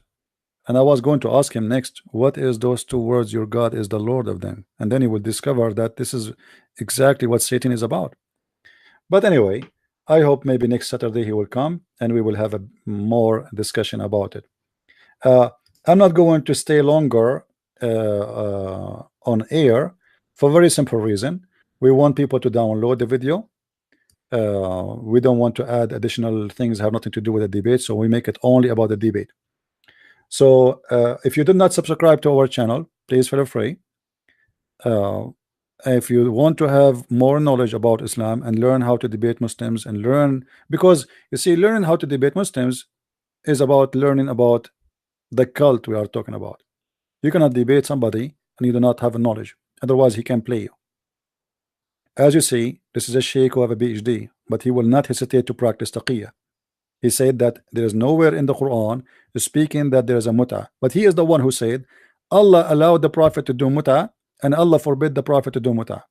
When I ask him, are you saying that the Prophet, he was allowed by Allah to do mut'ah, but you don't have reference for that Allah gave him? How the Prophet, are you saying the Prophet, he allow you to do mut'ah without permission from Allah? Because if it's a permission from Allah, show me the verse. If it is not a permission, who is Muhammad to make such a thing, allowing adultery? Go and rent a woman for sex. What kind of a prophet? He is the best example of mankind. He allow man to go and rent a woman for a night or 2. What if Jesus allowed that?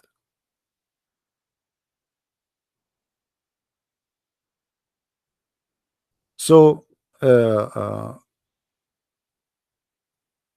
we will finish with this. And please, after we finish the video, usually take like some time before it's going to be loaded, all of it. Download the video. Feel free to download my videos and post them wherever you wish. All right. I am not a person who go flag people for loading my videos. Actually, I encourage them, because the purpose is not about having subscribers for me, is about spreading knowledge. I am not here for me, I'm here for you. So I want to say thank you, guys. May the Lord bless you. And for those who have a questions, maybe later I'm going to open again. I'm not sure, you know, if I can open my my channel again, I will do so. All right. And again, please tell your friends about my new book, which is Sheikh and Allah. This book is 2 volumes. It's a priceless. You will learn things you never heard before. I guarantee you that. It's not just about the 72 version. We know all of this story, right? If I will make a book about the 72 versions, there's no need to make a book about it. You know, already all of you know that. It's not a big deal. So what we are going to show you there is things you did not hear before. Tons of things. The book is volume 1 and volume 2. Volume 1 starts speaking about sexuality before Islam. You notice that he said that mut'a was a practice before Islam. The fact you will go and read my book, it doesn't say that. I have even the quote of all the names according to Aisha herself in that book. And actually, you know, I forgot to mention it to him and get him busted with that. But anyway, you see, when you have in your head like a library of books, and then all of them, they want to come down together. You cannot push them all together in a short time and give it to him. But too bad he had to leave. However, he did not do better than the last time. It was horrible. This is a religion, cannot stand questions. God, he made Quran better than the Quran. God, he caused Quran to be forgotten. But God, he promised that he will not forget the Quran. And Muslims, they claim that they reserve the Quran in their heart. But yet this gentleman, he just admit that his prophet was forgetting the Quran. Oh, what he said, oh, he did not forget it totally. You're right. He said, I forgot chapters and verses. And when I asked him, is it happening by the will of Allah? He said, yeah, everything by the will of Allah. So why Allah made Muhammad forget the Quran? What the purpose? If Muhammad is going to remember the Quran by seeing or hearing somebody else saying it, what and why Allah made him forget the Quran? Simply, Muhammad, he said things and then he got in trouble.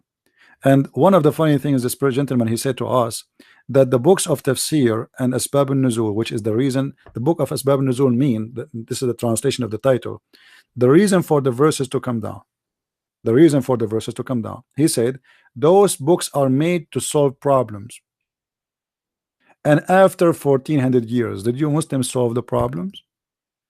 Or you just admit that you Muslims don't agree about anything? We have a cult. The scholars of Islam do not agree even about the simple thing. How we can accept it to be a religion? The same as Muhammad, he make and fabricate Quran to solve a problem. The same as we showed you about the mut'ah. And the funny, I told him Ibn Abbas said that he added that there's a 3 words is missing from that verse, ila ajalin musamma, to a preset time, fixed time. He did not answer about that. Ibn Abbas is the cousin of Muhammad, is not just anyone walking down street. Thank you guys for being here.